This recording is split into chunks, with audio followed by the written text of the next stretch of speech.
ഇപ്പോൾ സംവിധായകൻ ശ്രീകുമാരൻ മേനോൻ മാധ്യമങ്ങളെ കാണുകയാണ് തത്സമയം. എൻ്റെ ആദ്യത്തെ സിനിമയാണത്. ഞാൻ പരസ്യരംഗത്ത് 26 കൊല്ലമായിട്ട് ഞാൻ പരസ്യരംഗത്ത് പ്രവർത്തിക്കുന്ന ഒരാളാണ്. എനിക്ക് സ്വന്തമായിട്ടൊരു പരസ്യ ഏജൻസിയുള്ള ആളാണ്. ഞാൻ 700-800ഓളം ആഡ് ഫിലിംസ് ഞാൻ ഡയറക്റ്റ് ചെയ്തിട്ടുണ്ട്. അപ്പോൾ ആ ഒരു എക്സ്പീരിയൻസ് എനിക്ക് സിനിമയിലുള്ളൂ. അപ്പോൾ അതല്ലെങ്കിൽ ഈ ഒരു മേക്കിങ്ങിലുള്ളൂ. അങ്ങനെയാണ് എനിക്ക് ഇങ്ങനെ കിട്ടിയൊരു അവസരം. അതായത് ഒരു തിരക്കഥാകൃത്ത് ഹരികൃഷ്ണേട്ടൻ ഞാനും പാലക്കാടുകാരാണ്. ഞങ്ങൾ രണ്ടുപേരും ഈ ഒടിയന്മാരുടെ ഹെഡ് ഓഫീസാണല്ലോ പാലക്കാട്. അവിടെ ജനിച്ചു വളർന്ന് ഉണ്ണാൻ മടിക്കുമ്പോൾ പോലും ഒടിയനെ വിളിക്കും എന്നൊക്കെ പറഞ്ഞിട്ട് ഭയപ്പെടുത്തിയ കഥകൾ കേൾക്കുകയും, അതുപോലെ വൈകുന്നേരം കളിക്കാൻ പോയി നേരത്തെ വന്നില്ലെങ്കിൽ നേരത്തെ നാളെ 6 മണിയാകുമ്പോഴേക്കും വന്നില്ലെങ്കിൽ ഒടിയനെ പിടിക്കും എന്നൊക്കെ പറഞ്ഞ ഒടിയന്മാരുണ്ടാവും വേലിച്ചോട്ടിൽ എന്നൊക്കെ പറഞ്ഞ അമ്മമാരുടെ കഥകളൊക്കെ കേട്ട് വളർന്ന ബാല്യമാണ് എൻ്റെയും. അപ്പം ഞങ്ങൾക്ക് രണ്ടുപേർക്കുള്ളൊരു കോമൺ ആയിട്ടുള്ള ഒരു ഡിസ്കഷനിൽ നിന്ന് വന്ന ഒരു രസകരമായൊരു ഐഡിയ. അപ്പോൾ നമ്മൾ അതിനെ ഒടിയനെ എങ്ങനെ ഒരു സിനിമയിലേക്ക് ഒടിയനെ നമുക്ക് പറിച്ചു നടാൻ പറ്റുമോ, അല്ലെങ്കിൽ അഡാപ്റ്റ് ചെയ്യാൻ പറ്റുമോ നമ്മൾ കേട്ട ഒടിയൻ്റെ കഥകൾ എന്നുള്ളൊരു അന്വേഷണമാണ് ഒടിയൻ എന്നുള്ള സിനിമയിലേക്ക് വന്നത്. അപ്പോൾ ഞങ്ങൾ കേട്ടിരുന്ന ഒരുപാട് മിത്തുകളായിരുന്നു. അതെങ്ങനെ വെച്ച് കഴിഞ്ഞാൽ മറുപടിയിൽ നിന്നും മരുന്നുണ്ടാക്കി ചെവിയിൽ വെക്കുമ്പോൾ അവളെ വെച്ചിട്ട് മന്ത്രം ചൊല്ലുമ്പോൾ വീട്ടിലെ സ്ത്രീയാണ് മന്ത്രം ചൊല്ലുക. മന്ത്രം ചൊല്ലുമ്പോൾ അവർ ഏതെങ്കിലും ഒരു രൂപം ഒരു മൃഗത്തിൻ്റെ രൂപമാവുന്നു. എന്നിട്ട് അവർ പോയിട്ട് ആളുകളെ പേടിപ്പിച്ച് തിരിച്ചു വന്ന ശേഷം ആ മരുന്നെടുത്തിട്ട് അതേ സ്ത്രീ വേറൊരു മറുമന്ത്രം ചൊല്ലി ചുടുവെള്ളം ഒഴിക്കുമ്പോൾ അദ്ദേഹത്തിന് വീണ്ടും മനുഷ്യരൂപം കിട്ടുന്നു എന്നുള്ള കഥകളൊക്കെയായിരുന്നു നമ്മൾ കേട്ടിരുന്നത്. പക്ഷെ അങ്ങനെയുള്ള മിത്തിനെ അതുപോലെ പറിച്ചു നടുകയല്ല ചെയ്തത്. നമ്മൾ ചെയ്തൊരു ചെറിയ അന്വേഷണമാണ്. കാരണം ഈ ഒടിയനെ ആരും കണ്ടിട്ടില്ല. എല്ലാവരും പറഞ്ഞു, ഞാൻ അമ്മാവന്മാരും മുത്തശ്ശിമാരും കഥ പറഞ്ഞു തരുമ്പോൾ ഒടിയനെ കണ്ടിട്ടുണ്ടോ ചോദിച്ചാൽ ആരും കണ്ടിട്ടൊന്നുമില്ല. പക്ഷെ ഒടിയനുണ്ട്. എന്നെ കണ്ടപ്പോൾ അവൻ അങ്ങോട്ട് മാറിപ്പോയിട്ടുണ്ട് എന്നൊക്കെ വലിയമ്മാവൻ പറഞ്ഞ് ഞാൻ കേട്ടിട്ടുണ്ട്. പക്ഷെ ഒടിയൻ്റെ രൂപമൊന്നും എവിടെ വ്യക്തമായിട്ട് രേഖപ്പെടുത്തിയിട്ടില്ല. ഒടിയൻ്റെ രൂപം എങ്ങനെ കാളയായി വരും, പോത്തായി വരും എന്നൊക്കെ പറയാം. അപ്പോൾ അതിൻ്റെ ഇടയിൽ നമ്മൾ നിർത്തി ഒരു റിയലിസ്റ്റിക് ആയിട്ടുള്ള അന്വേഷണം. ആരായിരിക്കാം ഈ ഒടിയൻ എന്നുള്ള ക്യാരക്ടർ ഉണ്ടായിരുന്നു. അപ്പോൾ ഒടിയൻ എന്നുള്ള ക്യാരക്ടറിനെ നമ്മൾ എത്തിയ ഒരു ലോജിക്കൽ കൺക്ലൂഷനാണ്. അയാളൊരു മനുഷ്യൻ, പകലൊക്കെ മനുഷ്യനായി നടക്കുന്ന ഒരാൾ, സാധാരണക്കാരനായി നടക്കുന്ന ഒരാൾ. അയാളുടെ പരമ്പരാഗതമായ ഒരു തൊഴിലാണ് ഈ ആളുകളെ പേടിപ്പിക്കുക അല്ലെങ്കിൽ അങ്ങനെ ചെയ്യുക എന്നുള്ളത്. He is being hired to scare people. അങ്ങനെ ഒരു സിറ്റുവേഷനിൽ അയാൾക്ക് മനുഷ്യൻ നിന്ന് മൃഗത്തിന്റെ രൂപമാവുന്നു. അദ്ദേഹത്തിന്റെ ഏറ്റവും വലിയൊരു ആയുധം കരിമ്പടമാണ്. കരിമ്പടം ഉപയോഗിച്ചുകൊണ്ട് മനുഷ്യന്റെ രൂപം കിട്ടുന്ന ഒരാൾ. അങ്ങനെ ആകുമ്പോൾ ഒരു അന്വേഷണമാണ്. അയാൾ ഒരു മേക്ക് ബിലീഫ് ചെയ്യുന്ന ഒരാൾ. അയാളൊരു അത്ലറ്റാണ്.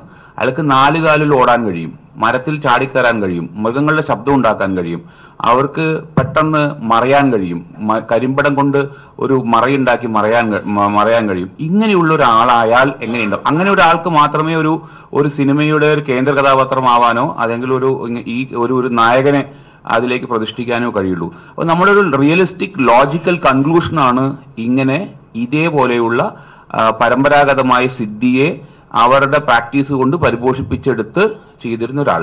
അങ്ങനെയാണ് ഈ ഒരു ഒടിയൻ എന്നുള്ള കഥാപാത്രത്തിന് സൃഷ്ടിക്കപ്പെട്ടത്. അപ്പോൾ ഇതിൻ്റെ ഇടയിൽ നമ്മൾ കേട്ട റിയലിസ്റ്റിക്കും മിത്തിൻ്റെയും ലെജൻഡിൻ്റെയും നമ്മളെല്ലാം വന്ന ഒരു ലോജിക്കൽ കൺക്ലൂഷൻ്റെയും ഇടയിലുള്ള ഒരു യാത്രയാണ് നിങ്ങൾ ഇപ്പോൾ കണ്ട സിനിമ ഒടിയൻ. അപ്പോൾ അത് ഞങ്ങളെത്തിയ ഒരു കൺക്ലൂഷനാണ്.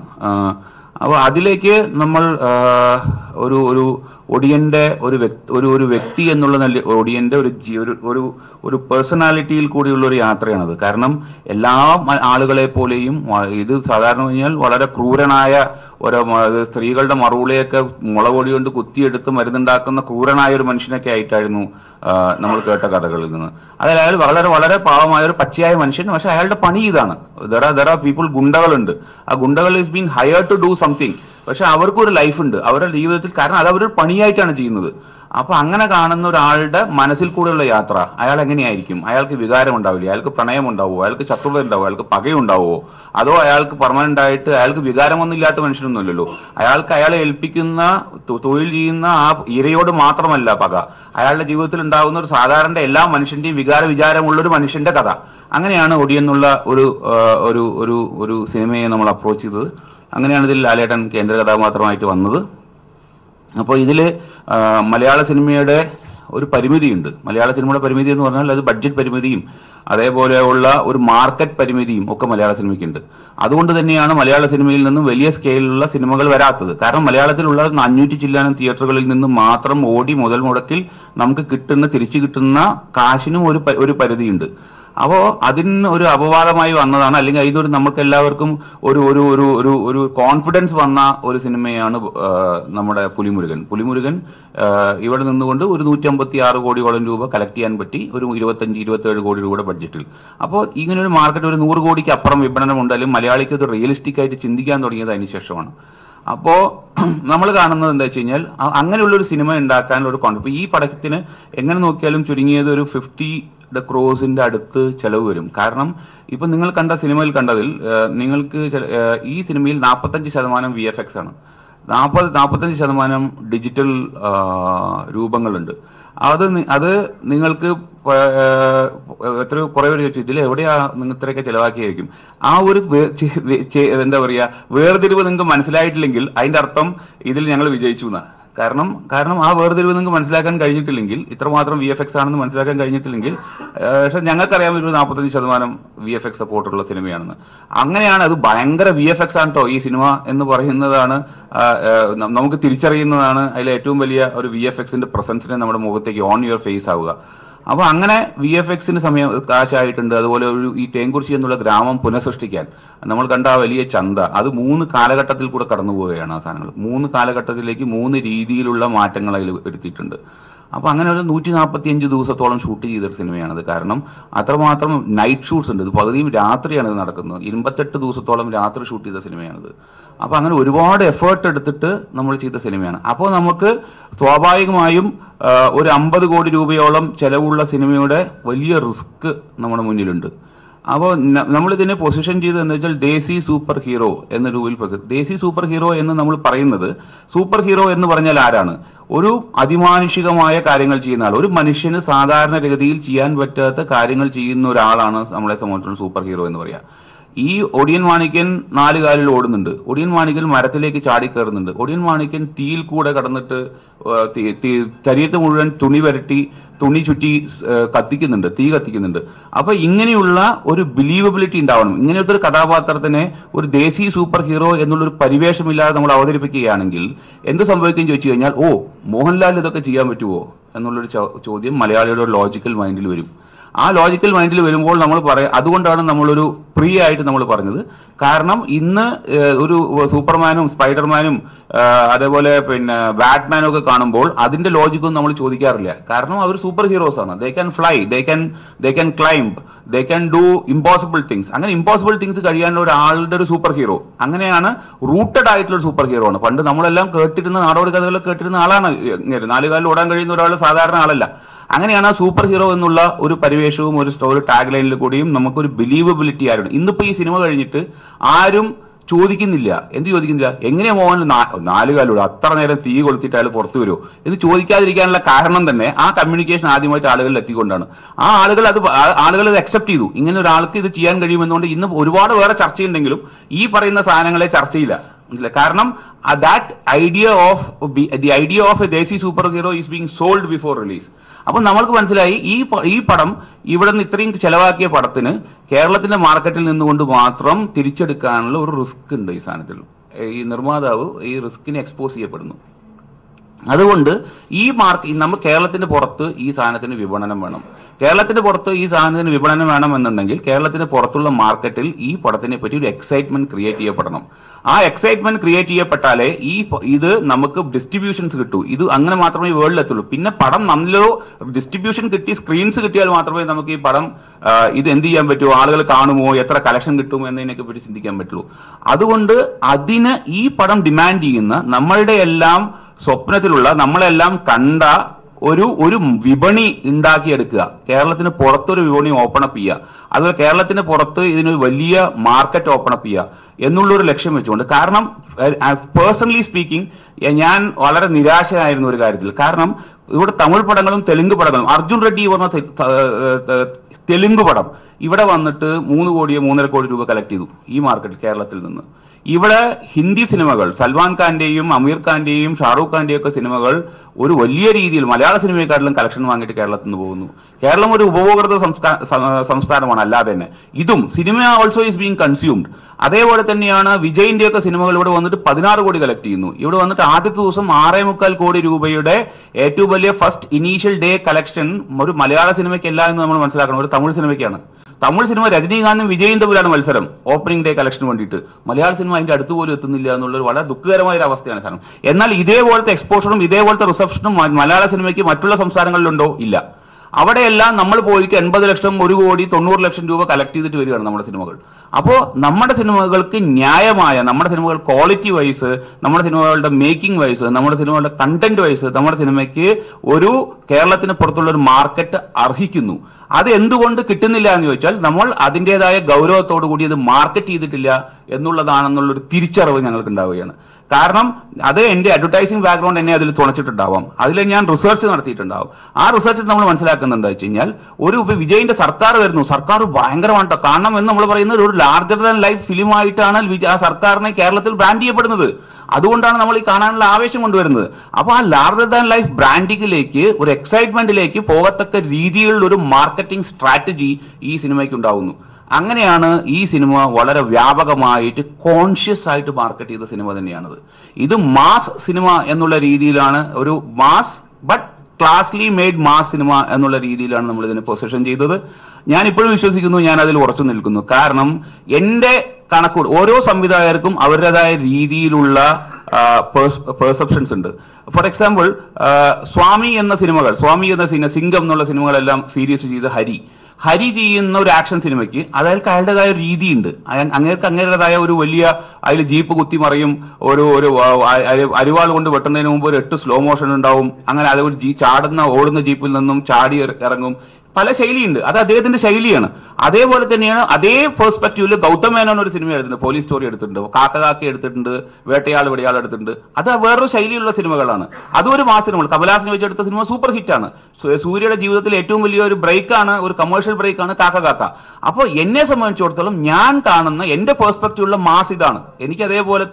എനിക്ക് ഇങ്ങനത്തെ രീതിയിലുള്ള സിനിമകളാണ് എൻ്റെ മാസ്. അത് ഞാൻ മാസ് എന്ന് പറയുമ്പോൾ എൻ്റെ രീതിയിലുള്ള കമ്മ്യൂണിക്കേഷൻ, അത് മാസ് എന്ന് പറഞ്ഞു കഴിഞ്ഞാൽ മറ്റുള്ള രീതിയിലുള്ള ഒരു വേറൊരു പുലിമുരുകനാണ് പ്രതീക്ഷിച്ചത് എന്നുണ്ടെങ്കിൽ ഐ ആം സോറി. ബിക്കോസ് എന്താ വെച്ചാൽ വേറൊരു പുലിമുരുകൻ ഉണ്ടാക്കാനല്ല ഞാൻ വന്നിരിക്കുന്നത്. അങ്ങനെയാണെങ്കിൽ പുലിമുരുകൻ 2 ഉണ്ടാക്കാം, പുലിമുരുകൻ 3 ഉണ്ടാക്കാം. നമ്മളെപ്പോലെ ലാലേട്ടന് അങ്ങനെയാണെങ്കിൽ ഹീൽ ബെറ്റ് സ്റ്റക്ക്, ഒരു നെക്സ്റ്റ് സ്റ്റെപ്പ് വെക്കാൻ പറ്റില്ല നമ്മളെ സംബന്ധിച്ചിടത്തോളം. അപ്പൊ ഇതിൽ നമ്മൾ നടത്തിയ, ഇപ്പൊ എന്റെ മേലിൽ ആരോപിക്കപ്പെടുന്ന വലിയൊരു കുറ്റം, ഞാൻ ഇതിനെ ഭയങ്കരമായിട്ട് ഹൈപ്പ് ചെയ്തു, ഞാൻ ഇതിനെ ഭയങ്കരമായിട്ട് മാർക്കറ്റ് ചെയ്തു. ആ മാർക്കറ്റ് ചെയ്തു, ഹൈപ്പ് ചെയ്തു എന്നുള്ളത് ഭയങ്കര കോൺഷ്യസ് ആയിട്ടാണ്. എനിക്ക് റിഗ്രറ്റ് ഇല്ല. അതുകൊണ്ടാണ് ഇന്ന് കേരളത്തിന് പുറത്ത് 316 സെന്ററുകളിൽ കേരളത്തിന്റെ പുറത്ത് ഈ പടം കളിക്കുന്നുണ്ട്. ഇന്ത്യയിൽ ഇന്ത്യയിൽ കളിക്കുന്ന പടങ്ങളിൽ അതിൽ എത്ര സ്ക്രീൻസ് കൂടുതലാണ്? I am talking about centre. അതിൽ തമിഴ്നാട്ടിൽ മാത്രം ചെന്നൈയിൽ 68 സ്ക്രീനിലാണ് ഈ സിനിമ കളിക്കുന്നത്. എന്നെ സംബന്ധിച്ചുള്ള അതൊക്കെയാണ് എന്നെ സംബന്ധിച്ചുള്ള ഭയങ്കര എക്സൈറ്റിംഗ് എനിക്ക് തോന്നുന്നത്. കാരണം 68 സ്ക്രീനിലൊക്കെ കളിക്കുക ഒരു മലയാള സിനിമ ചെന്നൈയിലെ മെയിൻ സെന്റേഴ്സിൽ. സത്യം തിയേറ്റർ, സത്യം എന്ന് പറഞ്ഞാൽ സത്യം കോംപ്ലക്സ് ഇൻ ചെന്നൈ, ഒരു സിനിമയും മലയാള സിനിമയ്ക്ക് മെയിൻ സ്ക്രീൻ കൊടുത്തിട്ടേയില്ല. സത്യത്തിന് മെയിൻ സ്ക്രീനിൽ ഇന്ന് നമ്മുടെ ഒടിയൻ ഓടുന്നു. അപ്പോൾ ഡൽഹിയിൽ, ബോംബെയിൽ 70ഓളം സ്ക്രീനുകളിലാണ് നമ്മുടെ സിനിമ പ്രദർശിപ്പിക്കുന്നത്. അപ്പോൾ നമ്മൾക്ക് നമ്മുടെ സിനിമയെ വൈഡ്ലി കമേഴ്ഷ്യലി അക്സെപ്റ്റ് ചെയ്യുന്നു എന്ന സിനിമ എന്നുള്ള എന്നെ സംബന്ധിച്ചിടത്തോളം വലിയ കാര്യമാണ്.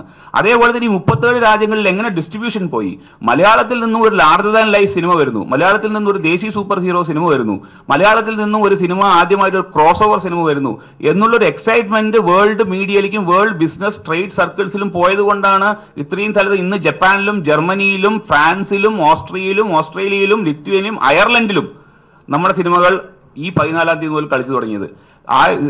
UK-യിൽ 1200 സ്ക്രീനിലാണ്, 1200 ഷോസ് ആണ് ചാർട്ട് ചെയ്തിരിക്കുന്നത്. നമ്മൾ ആലോചിക്കണം, 1200 ഷോ ഒരു മലയാള സിനിമയ്ക്ക് കമേഴ്ഷ്യലി വയബിൾ ആയിട്ടുള്ള തിയേറ്ററുകളിൽ നമുക്ക് കിട്ടുകയാണ്. അപ്പോൾ ഇതൊക്കെ നമ്മളെ സംബന്ധിച്ചിടത്തോളം അഭിമാനിക്കേണ്ട വിഷയമാണ് എന്നുള്ളതാണ് എൻ്റെ അഭിപ്രായം. അപ്പോൾ ഇതിൽ നിന്നും നമ്മൾ മനസ്സിലാക്കുന്നത് വെച്ചാൽ ഒരു എക്സ്ട്രാ പുഷ്, ഒരു എക്സ്ട്രാ, ഫോർ എക്സാമ്പിൾ ഭയങ്കര കൊട്ടുഘോഷിക്കപ്പെട്ട വന്ന അന്യഭാഷാ സിനിമകൾ ഇവിടെ വന്ന് പരാജയപ്പെട്ടു പോയിട്ടുണ്ട്. അതെല്ലാം ഇത്രയും ഓവർ ഹൈപ്പിൽ വന്ന് പരാജയപ്പെട്ടാണെന്ന് നമ്മൾ ഏതൊരു സോഷ്യൽ മീഡിയയിലും ആരും കുറ്റപ്പെടുത്തിയില്ലല്ലോ. നമ്മളെ സംബന്ധിച്ചിടത്തോളം നമ്മുടെ മാർക്കറ്റ് ഓപ്പൺ അപ്പ് ആവുന്നു, മലയാള സിനിമ ഓപ്പൺ അപ്പ് ആവുന്നു. ചിലപ്പോൾ ഇതിനെക്കാട്ടും വലിയ അഡ്വാൻറ്റേജ് അനുഭവിക്കാൻ പോകുന്നത് ഈ പടത്തിന് ശേഷം വരുന്ന സിനിമയായിരിക്കും. കാരണം അവർക്ക് ഇനി ഒരു വേൾഡ് മാർക്കറ്റിലേക്ക് പോവുക, അല്ലെങ്കിൽ ഇന്ത്യയിൽ വേറൊരു മാർക്കറ്റിൽ ഓപ്പൺ അപ്പ് ചെയ്യുക എന്നുള്ളത് അത് നെക്സ്റ്റ് ഫോളോ അപ്പ് മാത്രമാണ്, ഫസ്റ്റ് അറ്റംപ്റ്റ് അല്ല. ഏകദേശം 1 വർഷത്തോളം എടുത്തിട്ടുണ്ട് ഈ പറയുന്ന ഒരു ക്യാമ്പയിനിന്റെ പരിസമാപ്തിക്ക് വേണ്ടിയിട്ട്. അതിപ്പോൾ നിങ്ങൾ കാണുന്നത് പോലെ വെറും സോഷ്യൽ മീഡിയയിൽ മാത്രമല്ല, ട്രേഡ് മാഗസിനുകളിൽ, ട്രേഡ് സർക്കിളുകളിൽ, ട്രേഡ് അനലിസ്റ്റുകളിൽ, അതേപോലെ ഇൻഫ്ലുവൻസേഴ്സുകളിൽ, ഇന്റർനാഷണൽ സിനിമ നിരൂപകരിൽ, അവരിൽ കൂടി എല്ലാം ഈ സാധനങ്ങൾ പോയിട്ടുണ്ട്. അപ്പോൾ അങ്ങനത്തെ ഫലമായിട്ട് ഈ വന്നിരിക്കുന്നത് കൊണ്ട് ഞാൻ പറയുന്നു, ഇന്ന് ആദ്യത്തെ ദിവസം കളക്ഷൻ റെക്കോർഡ് ഞങ്ങൾ ഇന്നലെ പുറത്തു വിട്ടിരുന്നു. 39,14,00,000 രൂപയാണ് ആദ്യ ദിന കളക്ഷൻ മലയാള സിനിമയ്ക്ക്. മലയാള സിനിമയിൽ ഇന്നത്തെ സൂപ്പർ മെഗാ ഹിറ്റ് എന്നൊക്കെ പറയുന്ന ഒരു ലൈഫ് ടൈം റണ്ണ് കിട്ടുന്ന ഒരു സാധനമാണ് ഈ സാധനം. അതിൽ ഏറ്റവും എക്സൈറ്റിംഗ് ആയിട്ടുള്ള ഫിഗർ അറിയോ? 11,48,00,000 ആണ് റെസ്റ്റ് ഓഫ് വേൾഡ്, GCC ഒഴിച്ചുള്ള രാജ്യങ്ങളിൽ നിന്നും നമുക്ക് കിട്ടിയിരിക്കുന്നത്. ഇതൊരു മൈൻഡ് ബ്ലോയിങ് ഫിഗർ അല്ലേ ഈ പറഞ്ഞ സാധനം. അതുപോലെ GCCയിൽ 4,78,00,000 ആണ് ഫസ്റ്റ് ഡേ കളക്ഷൻ. 648 ഷോസോ മറ്റെയാണ് കൂടുതൽ, ഓൾമോസ്റ്റ് 800 വന്നിട്ടുണ്ടെന്ന് ലാസ്റ്റ് കേൾക്കുന്നു. അങ്ങനെ ആകുമ്പോൾ ഇതിനു മുമ്പ് ഇറങ്ങിയ ഏറ്റവും വലിയ സൂപ്പർ ഹിറ്റ് മലയാളം സിനിമയുടെ GCCയുടെ ലൈഫ് ടൈം റൺ കളക്ഷൻ എത്ര അറിയോ നിങ്ങൾക്ക്? 5 കോടിയാണ്. അവിടെയാണ് നമ്മുടെ സിനിമ ഒരു ദിവസം 4,78,00,000 രൂപ കളക്ട് ചെയ്യുന്നത്.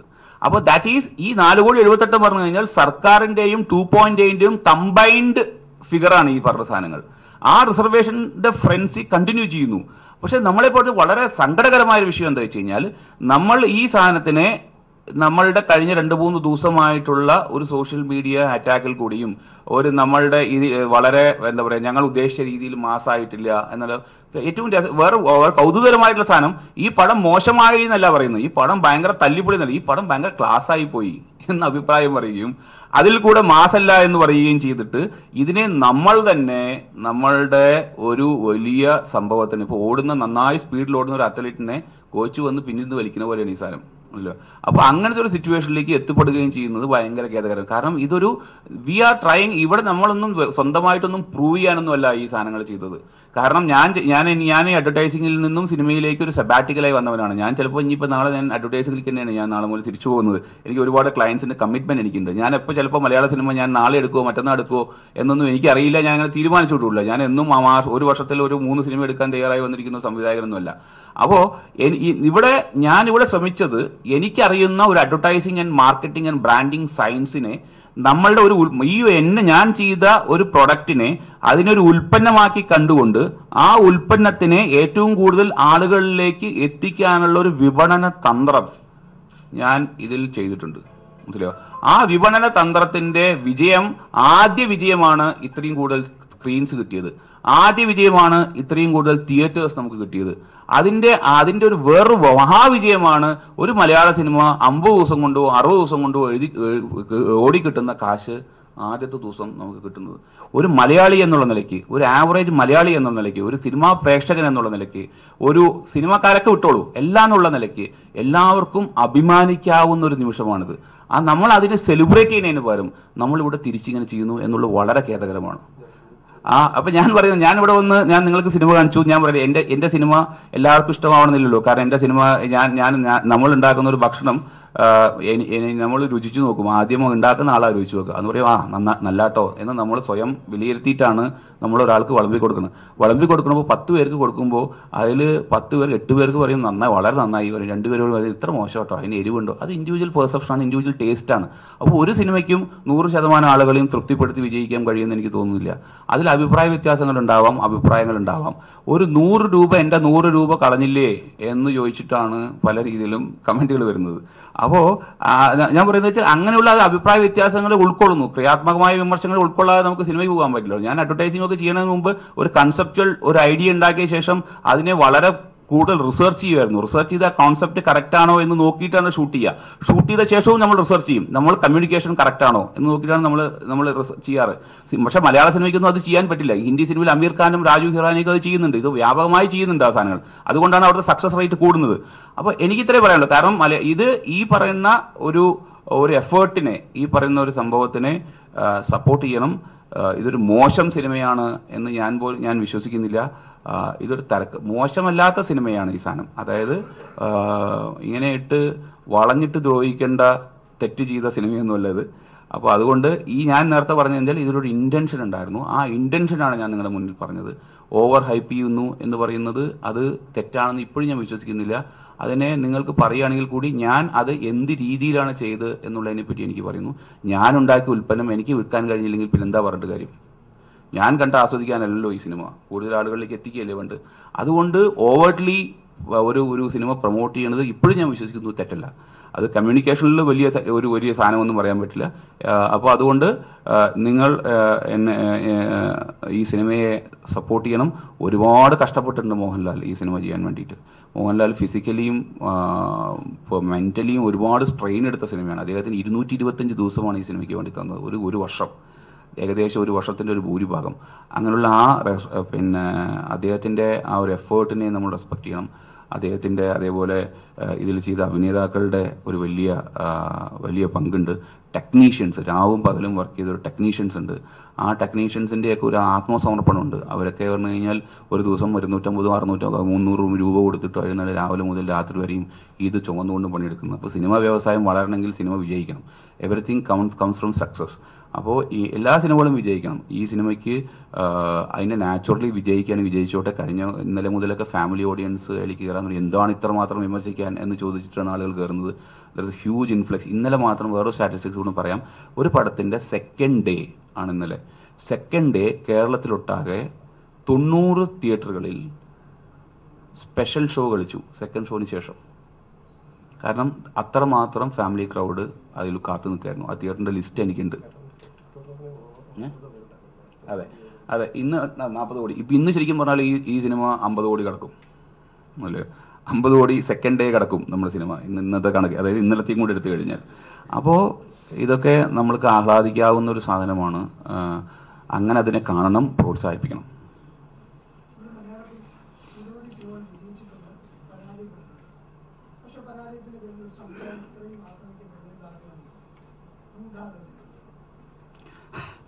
നോക്കൂ, ഇതിന് പരാജയം എന്ന് പറയേണ്ടതില്ലല്ലോ.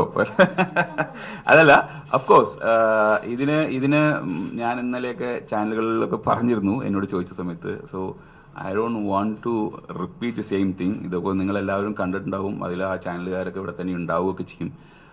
അപ്പോൾ ഇതിൽ ഒരു ഞാൻ മാത്രമാണ് ഇതിൽ ആക്രമിക്കപ്പെടുന്നത്. കാരണം സിനിമ ക്ലാസിയായി, പക്ഷെ സംവിധായകൻ തണ്ടി എന്നുള്ള രീതിയിലാണ് ഒരു കമ്മ്യൂണിക്കേഷൻ്റെ പോക്ക്. അപ്പോൾ അത് ഇപ്പോൾ നമ്മളെന്താ ചെയ്യുക? അത് നമുക്ക് ഓഫ്കോഴ്സ് കാലം തെളിയിക്കട്ടെ. ഈ സിനിമ ഒരു വലിയ കളക്ഷൻ റെക്കോർഡിലേക്ക് പോകുമ്പോഴോ ഈ സിനിമകൾ ഒരു വലിയ മൈൽ സ്റ്റോണൊക്കെ ഉണ്ടാക്കുമ്പോൾ അത് തിരുത്തി പറയില്ല എന്ന് എനിക്കറിയാം. കാരണം ഇന്ന് തിരുത്തി പറയണ്ട, മനസ്സിലായി. അറ്റ്ലീസ്റ്റ് ഒരു മനുഷ്യനെ ഏറ്റവും കൂടുതൽ നമ്മളൊന്ന് പുനർചിന്തനം നടത്തുന്ന എപ്പോഴാണ്? നമ്മൾ രാത്രി എല്ലാം കഴിഞ്ഞ് കിടക്കാൻ പോകുമ്പോൾ നമ്മുടെ പുതപ്പ് നമ്മുടെ മേലിൽ കൂടെ വലിച്ചിടുമ്പോൾ അന്ന് ചെയ്ത താരങ്ങളെ പറ്റിയിട്ടും തെറ്റിനെ പറ്റിയിട്ടും നല്ലതിനെ പറ്റിയിട്ടും ഒക്കെ പറ്റിയൊന്ന് ആലോചിക്കുമല്ലോ. അപ്പോഴാണ് നമ്മുടെ ഒരു വലിയതായിട്ടൊരു പരിശോധന നടത്തുക എന്നുള്ള അഭിപ്രായക്കാരാണ് ഞാൻ. അപ്പോഴെങ്കിലും ഒന്ന് റിഗ്രറ്റ് ചെയ്യട്ടെ, കാരണം അത്ര വലിയ തെറ്റുകൾ ചെയ്തിട്ടില്ല എന്ന്.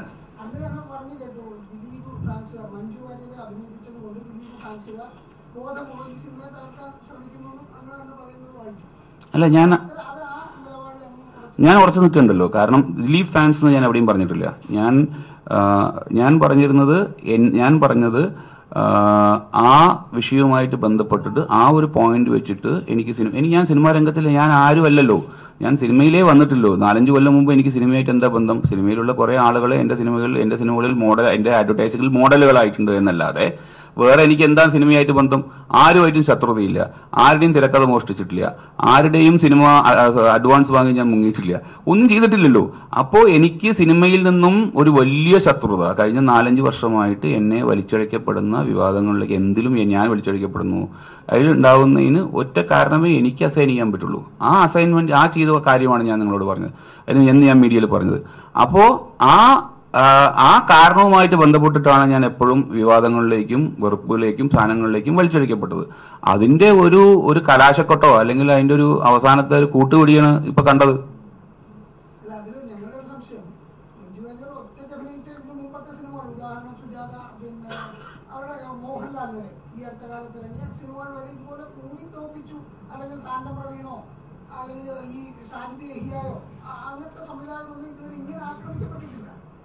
അതാണ് ഞാൻ അപ്പൊ വ്യക്തമല്ലേ കാര്യം.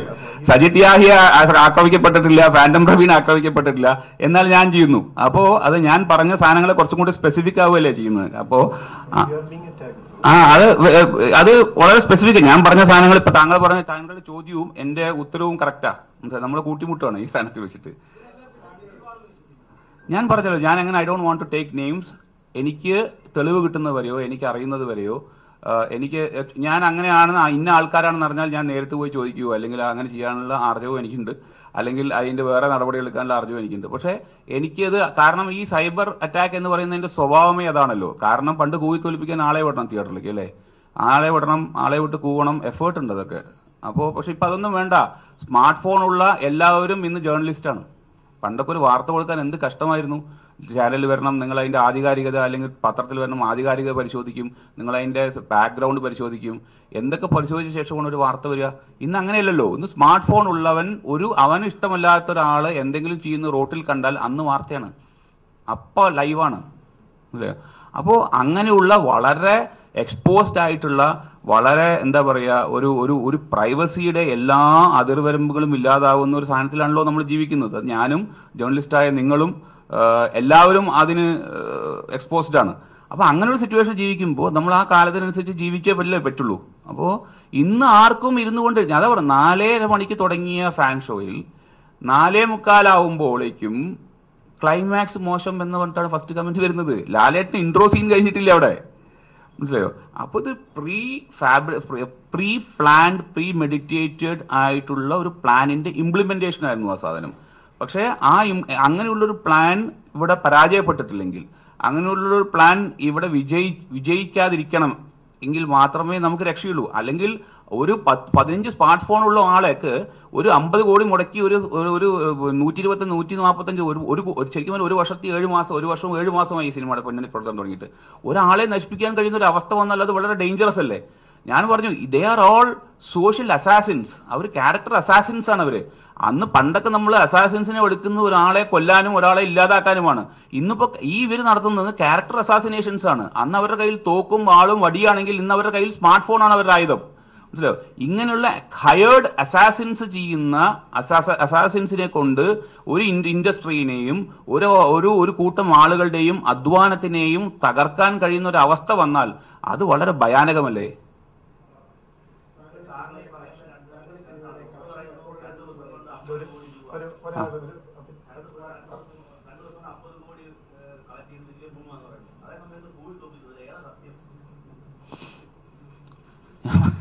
ഞാൻ പറയട്ടെ, കൂവി തോൽപ്പിച്ചു എന്ന് ഞാൻ പറഞ്ഞിട്ടില്ലല്ലോ. ഞാൻ പറഞ്ഞത് ഇവിടെ താങ്കൾക്കും എനിക്കും മീഡിയയിലുള്ള നിങ്ങൾക്കും എല്ലാവർക്കും അറിയാവുന്ന, അതുകൊണ്ടാണല്ലോ ഇന്നലെ എന്നോട് ചർച്ചയിൽ ചോദിച്ച പ്രധാന കാര്യം സൈബർ ആക്രമണത്തിന് വിധേയമാകുന്ന ഒടിയൻ സിനിമ, അതിന്റെ സംവിധായകൻ, അത് നമുക്കറിയുന്ന വിഷയമാണല്ലോ. ആ വിഷയത്തെക്കുറിച്ചാണ് ഞാൻ പറഞ്ഞത്. എന്നെ കൂവി തോൽപ്പിച്ചു എഴുതി തോൽപ്പിച്ചു എന്നൊന്നും പറയില്ല. കാരണം അങ്ങനെ കൂവി തോൽപ്പിച്ചു എഴുതി തോൽപ്പിച്ചു ഉണ്ടെങ്കിൽ ഇന്നിപ്പോൾ ഈ സിനിമയ്ക്ക് ഈ ഒരു സാധനം വരില്ലല്ലോ. പിന്നെ അങ്ങനെ കൂവിയാൽ തോൽക്കാനും എഴുതിയാൽ തോൽക്കാനുള്ള മാനസികാവസ്ഥയിലല്ലല്ലോ നമ്മളൊക്കെ ഇരിക്കുന്നത്. അപ്പോൾ ഇവിടെ പറയുന്ന ഒറ്റ കാര്യം എന്ന് വെച്ചാൽ, ഈ സിനിമയ്ക്ക് ഇത്ര കളക്ഷൻസ് വരും. ഞാൻ 50 കോടി എന്ന് ഞാൻ പറഞ്ഞു. ഇന്ന് 50 കോടി ആവാം എന്നാണ് ഞാൻ പറയുന്നത്. ഇന്നലെ 32 കോടി ആയിട്ട് ഇന്നലത്തെ കളക്ഷൻ മിനിയാനത്തെ കളക്ഷൻ കൂടി കിട്ടുമ്പോൾ 32 കോടി. അത് നമ്മൾ ഒഫീഷ്യലി പബ്ലിഷ് ചെയ്തു. ഇന്നത്തെ കളക്ഷൻ കൂടി വന്നാൽ 50-ന് മേലെ പോവാം എന്നാണ് ഞാൻ പറഞ്ഞത്. അപ്പോൾ നമ്മൾ പറയേണ്ടത്, ഞാൻ പറഞ്ഞത് അങ്ങനെയുള്ള ആളുകൾക്കിടെ ആക്രമണങ്ങൾക്ക് ഒരു സിനിമയെ തകർക്കാനുള്ള ഒരു ലൈസൻസ് കൊടുക്കരുത്, അല്ലെങ്കിൽ അതിനുള്ള ഒരു ആദ്യം അവർ കൊടുക്കരുത് എന്നാണ് ഞാൻ പറഞ്ഞത്. ഇവർ എഴുതിയത് കൊണ്ടോ കൂവിയത് കൊണ്ടോ ഈ സിനിമ തോൽക്കില്ല. കാരണം അവർ ചെയ്യുന്ന ഒരു കമ്മ്യൂണിക്കേഷൻ സ്ട്രാറ്റജിയാണ്, സോഷ്യൽ മീഡിയയിലെ കമ്മ്യൂണിക്കേഷൻ സ്ട്രാറ്റജി അവർ ചെയ്യുന്നത്. കാരണം സോഷ്യൽ മീഡിയയിൽ നെഗറ്റീവ് കമൻറ്റ്സ് നിറയ്ക്കുക എന്നുള്ളൊരു കമ്മ്യൂണിക്കേഷൻ സ്ട്രാറ്റജിയാണ്.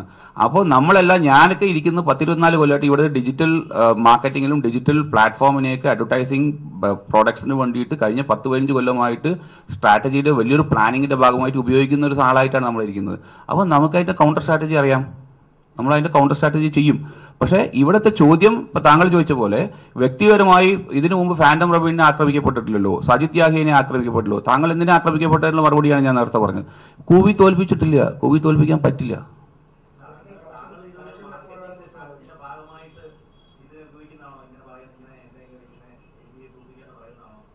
എനിക്ക് താങ്കളുടെ ചോദ്യം വളരെ ഖേദകരമാണ്. കാരണം ഇത് എന്താ പറയുക,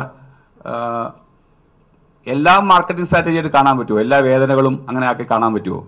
കാരണം എങ്ങനെ ഞാൻ അങ്ങനെ സ്ട്രാറ്റജിയുടെ ഭാഗമായിട്ടാണ് പറഞ്ഞത്, ഞാൻ അത് പറയല്ലേ ആദ്യം ചെയ്യേണ്ടത്.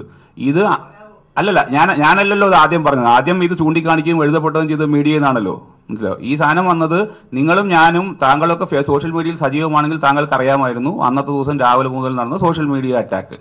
ആ സോഷ്യൽ മീഡിയ അറ്റാക്ക് ഒരു യാഥാർത്ഥ്യമായതുകൊണ്ടാണല്ലോ ഇതിന് മറുപടി പറഞ്ഞത്, അല്ലെങ്കിൽ അതുകൊണ്ടാണല്ലോ ഈ ചോദ്യം വന്നത്. അല്ലെങ്കിൽ ഈ ചോദ്യം വരില്ലല്ലോ. അതിലെവിടെ എങ്ങനെ മാർക്കറ്റിംഗ് സ്ട്രാറ്റജി വരിക? മാർക്കറ്റിംഗ് സ്ട്രാറ്റജി എന്തിനാ വരിക? എൻ്റെ തന്തയ്ക്ക് വിളിക്കുന്നു എന്ന് ഞാൻ പറയണോ മാർക്കറ്റിംഗ് സ്ട്രാറ്റജി ഭാഗമായിട്ട്? അതെൻ്റെ പേഴ്സണാലിറ്റിക്ക് ചേർന്നതാണോ? അല്ലല്ലോ. കാരണം ഇത് ചിലതിനൊരു വകതിരിവും സാധനങ്ങളും ഉണ്ടല്ലോ, ഒരു സാധനങ്ങൾ.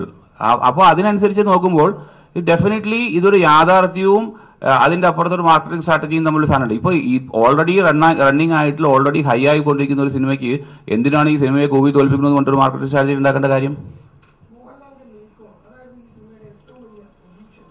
അതെ,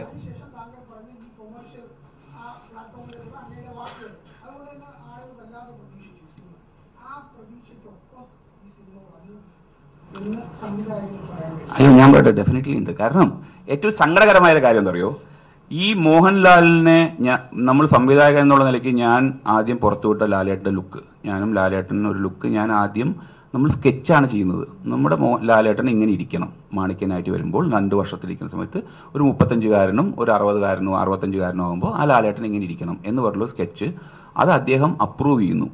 അപ്രൂവ് ചെയ്തിട്ട് ആദ്യമായിട്ടൊരു മോഷൻ പോസ്റ്ററായിട്ട് നമ്മൾ പുറത്തു വിടുന്നു. അവിടെ മുതലാണ് ഈ പടത്തിൻ്റെ എക്സൈറ്റ്മെൻറ്റ് കൂടുന്നത്. അപ്പോൾ കേരളം മുഴുവൻ ചർച്ച ചെയ്യുന്നു, ഓ ലാലേട്ടൻ ഇങ്ങനെ ആവുമോ, ലാലേട്ടൻ ഇങ്ങനെയൊന്നും ആവില്ല എന്ന് പറഞ്ഞുള്ളൊരു ചർച്ച നടക്കുന്നു. അതിനുശേഷം ലാലേട്ടൻ പറയുന്നു, ഞാൻ പട്ടിണി കിടന്നാലും ഞാൻ മെലിയും എന്നുള്ളൊരു സ്റ്റേറ്റ്മെൻറ്റ്. അപ്പോൾ അതിൽ കൂടെ ലാലേട്ടൻ്റെ കമ്മിറ്റ്മെൻറ്റ് വ്യക്തം. പിന്നെ ലാലേട്ടൻ ഒരു 90 ദിവസം നീണ്ടു നിൽക്കുന്ന വളരെ ക്ലേശകരമായ, വളരെ എന്താ പറയുക, പെയിൻഫുൾ ആയിട്ടുള്ള ഒരു പ്രോസസ്സിൽ കൂടെ കടന്നുപോയി. അതിനുശേഷം ഒരു 10, 35, 40 ദിവസത്തെ റീഹാബിലിറ്റേഷന് ശേഷം ലാലേട്ടൻ തിരിച്ചു വരുന്നു. തിരിച്ചു വന്നിട്ട് നിങ്ങൾ ഈ പടം കണ്ടിട്ടുണ്ടാവും, സ്ക്രീനിൽ കണ്ട ലാലേട്ടനെ ഞാൻ സംവിധായകൻ എന്ന നിലയ്ക്ക് പ്രോമിസ് ചെയ്തതും ലാലേട്ടൻ ഒരു നടൻ എന്നുള്ള നിലയ്ക്ക് പ്രോമിസ് ചെയ്തതുമായിട്ടുള്ള ലാലേട്ടൻ്റെ ഒരു 30s രൂപത്തിനെ പ്രസന്റ് ചെയ്യാൻ കഴിഞ്ഞു എന്ന് വിശ്വസിക്കുന്നവനാണ് ഞാൻ. അപ്പോൾ പക്ഷേ ഈ പറയുന്ന ഒരു ഹെയ്റ്റ് ക്യാമ്പയിൻ്റെ ഭാഗമായിട്ട് ഈ ഒരു സാധനം ചർച്ച ചെയ്യപ്പെട്ടില്ല എന്നുള്ളതാണ് ഏറ്റവും വലിയ സങ്കടം. മനസ്സിലായോ? ലാലേട്ടനെ പലരും ഉള്ളിൽ പറഞ്ഞു, ആരും പുറത്തു പറഞ്ഞില്ല. അതായിരുന്നല്ലോ ഈ സിനിമയുടെ ഏറ്റവും വലിയ പ്രോമിസ്. ഈ സിനിമയുടെ പ്രോമിസ് എന്തായിരുന്നു?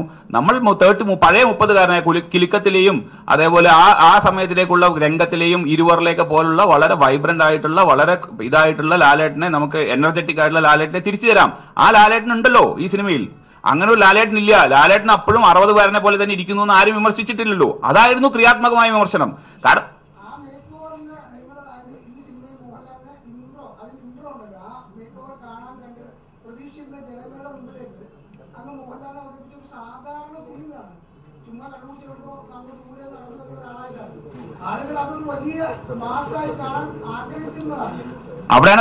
അവിടെയാണ് ബ്രദർ ഞാൻ പറഞ്ഞത്, ഇതാണ് ഞാൻ കാണുന്ന മാസ്.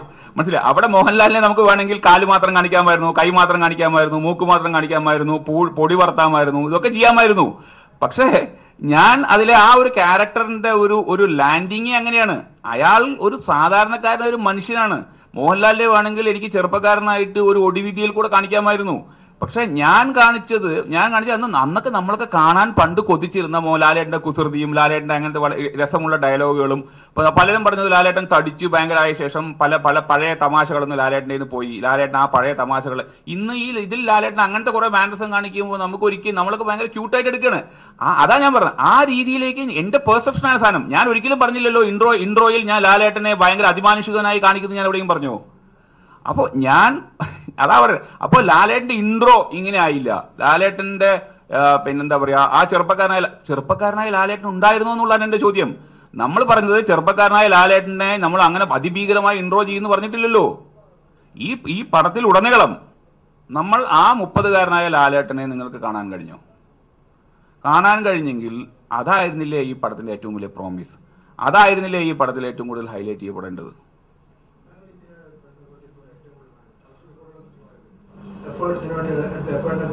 കൂടുതൽ ഷോസ്, കൂടുതൽ റിലീസ്, കൂടുതൽ നാടുകൾ വിദേശ രാജ്യങ്ങൾ ഇതിന് പിന്നിലുണ്ടായ ഒരു എക്സൈറ്റ്മെന്റിനെ കുറിച്ച് പറയുന്നു. ലാലിനെ ഉള്ള അഭിമാനിനെ അവതരിപ്പിക്കാൻ നടത്തിയ ശ്രമങ്ങളെ ഹൈപ്പിനെ കുറിച്ച് പറയുന്നു. ഇതിനെവിടെയാണ് മലയാള സിനിമ ഇത്തരം ദീർഘകാല ചരിത്രത്തിൽ എവിടെയാണ് താങ്കൾ എന്ന നവാഗ സംവിധായകൻ ഈ സിനിമയെ ബന്ധപ്പെട്ട് മലയാളത്തെ പ്രേക്ഷകന് എവിടെയാണ് പരിഗണിച്ചത്? ഏതാണ് ആ പ്രേക്ഷകന്റെ സ്പേസ്? എവിടെയാണ് താങ്കളുടെ പരിഗണനയിൽ പ്രേക്ഷകൻ എവിടെയാണ് പോകുന്നത്? അയ്യോ, മലയാള സിനിമ പ്രേക്ഷകനെ മനസ്സിൽ വെച്ച് മലയാള സിനിമ പ്രേക്ഷകനെ ഭയന്നിട്ടാണ് ഞാൻ ഈ സിനിമയിൽ ഓരോന്നും ചെയ്തത്. അതുകൊണ്ടാണ് നിങ്ങൾ ഈ പറഞ്ഞ പോലത്തെ എക്സ്ട്രാ മാസ് കാണാതിരുന്നത്. കാരണം ഓൾറെഡി ഒരു മലയാള സിനിമയുടെ ലോജിക്ക്, ഒരു സൂപ്പർ ഹീറോ എന്നുള്ള ലോജിക്ക് മലയാള സിനിമയിലെ മലയാള പ്രേക്ഷകന് എത്രമാത്രം എടുക്കും എന്നുള്ളതിനെ പറ്റിയിട്ടുള്ള ഒരു പഠനം ഈ സാധനത്തിൽ നടത്തിയിട്ടുണ്ട്.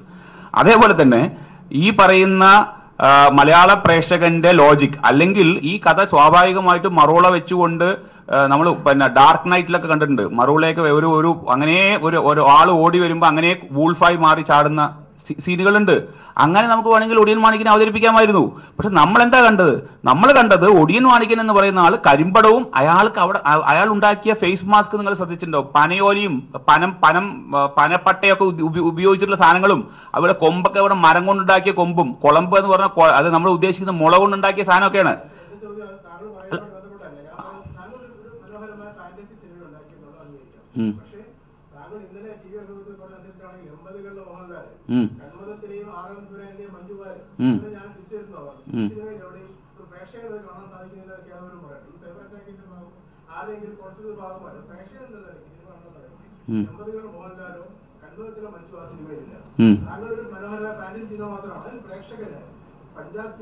പഞ്ചാബിയും അല്ലെങ്കിൽ ഈ ഏറ്റവും ലാസ്റ്റ് മോഹൻലാലിന്റെ പല സിനിമകളും കണ്ട ഒരു പ്രേക്ഷകൻ ആ പ്രേക്ഷകൻ എങ്ങനെ കൺസിഡർ ചെയ്യുന്നു? ഞാൻ പറഞ്ഞത് അത് താങ്കളുടെ പെർസെപ്ഷനാണ്. അതായത് ഞാൻ പറഞ്ഞത് 80-കളിലെ മോഹൻലാൽ പറഞ്ഞ 80-കളിലെ പിന്നെ എന്താ പറയുക സന്മനസ്സുള്ളവർക്ക് സമാധാനത്തിന് മോഹൻലാലിനെ അങ്ങനെ കൊണ്ട് നിർത്തുന്നല്ല ഞാൻ പറഞ്ഞത്. 80-കളിലുള്ള ലുക്കിലുള്ള മോഹൻലാലിനെ തരുന്ന ഞാൻ പറഞ്ഞത്. 80-കളിലെ ലുക്കിലുള്ള മോഹൻലാലിനെ അതിൽ കണ്ടിട്ടില്ല എന്നുണ്ടെങ്കിൽ ഞാനും താങ്കളുടെയും പെർസെപ്ഷനിൽ വ്യത്യാസമാണ്. ഒന്ന് കാരണം മോഹൻലാൽ ഇതിനു മുമ്പ് കണ്ട വില്ലൻ എന്നുള്ള സിനിമയിൽ മോഹൻലാലിന്റെ ഒരു ചെറുപ്പം കാണിക്കുന്നുണ്ട്. ആ ചെറുപ്പത്തിലുള്ള മോഹൻലാലും ഈ സിനിമയിൽ കാണുന്ന മോഹൻലാലും തമ്മിൽ താങ്കൾക്ക് യാതൊരു വ്യത്യാസവും തോന്നിയില്ലേ? പിന്നെ എങ്ങനെയാ കമ്പയർ ചെയ്യാ?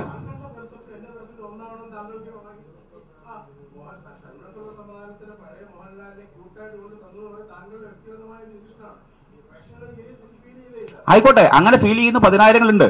ഞാൻ പറഞ്ഞത് വെച്ചാൽ മോഹൻലാലിന്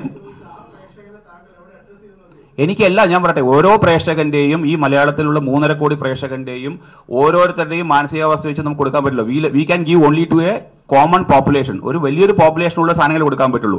നമ്മൾ കാണുന്നത് എന്താ? മോഹൻലാൽ എന്ന് പറയുന്ന ഒരു നടനെ ഫിസിക്കൽ ട്രാൻസ്ഫോർമേഷൻ വെച്ചുകൊണ്ട്, അദ്ദേഹത്തിന്റെ റിവേഴ്സ് ഏജ് പ്രോസസ്സിൽ വെച്ചുകൊണ്ട് എങ്ങനെ നമ്മൾക്ക് പുനഃസൃഷ്ടിക്കാൻ കഴിയും, എത്രമാത്രം നമുക്ക് പ്രാക്ടിക്കലി ചെയ്യാൻ കഴിയും, അതിന്റെ മാക്സിമം. ഫോർ എക്സാമ്പിൾ അമീർ ഖാൻ എന്നുള്ള നടൻ ഈ പറഞ്ഞ 3 ഇഡിയറ്റ്സ് എന്നുള്ള സിനിമയിൽ ഒരു കോളേജ് 48-ാം വയസ്സിൽ ഒരു 23 വയസ്സുകാരനെ കോളേജുകാരനായിട്ട് അഭിനയിക്കുന്നുണ്ട്. കഴിവിലും എൻ്റെ ജ്ഞാനത്തിലും എൻ്റെ നോളജിലും വെച്ച് ഞാൻ അവതരിപ്പിക്കുന്ന എൻ്റെ രീതിയിലുള്ള പ്രസന്റേഷനിൽ വിശ്വസിച്ച് മോഹൻലാൽ അഭിനയിക്കാൻ സമ്മതിക്കുകയും അതിലേക്ക് ആന്റണി പെരുമ്പാവൂർ ഇൻവെസ്റ്റ് ചെയ്യാൻ സമ്മതിക്കുകയും ചെയ്ത സാധനങ്ങളിൽ നിന്നാണല്ലോ ഇങ്ങനെ ഒരു സിനിമ പിറവിയെടുത്തത്. അങ്ങനെയല്ലേ നടക്കൂ. You are also being hired by your management, by seeing your biodata, or by seeing your interview, or by seeing your നിങ്ങളുടെ ലേഖനം. അപ്പൊ അങ്ങനെയല്ലേ ചെയ്യാൻ പറ്റുള്ളൂ. അതിനുശേഷം നിങ്ങൾ എഴുതുന്ന എല്ലാ സാധനങ്ങളും എല്ലാവർക്കും ഇഷ്ടപ്പെടുന്നു താങ്കൾക്ക് നിർബന്ധിക്കാൻ പറ്റില്ല. താങ്കളെ പോലെ പ്രൊഫഷണൽ ഒരിക്കലും അത് പറയില്ല, എന്നെ പോലെ പ്രൊഫഷണൽ അത് പറയാനും പാടില്ല.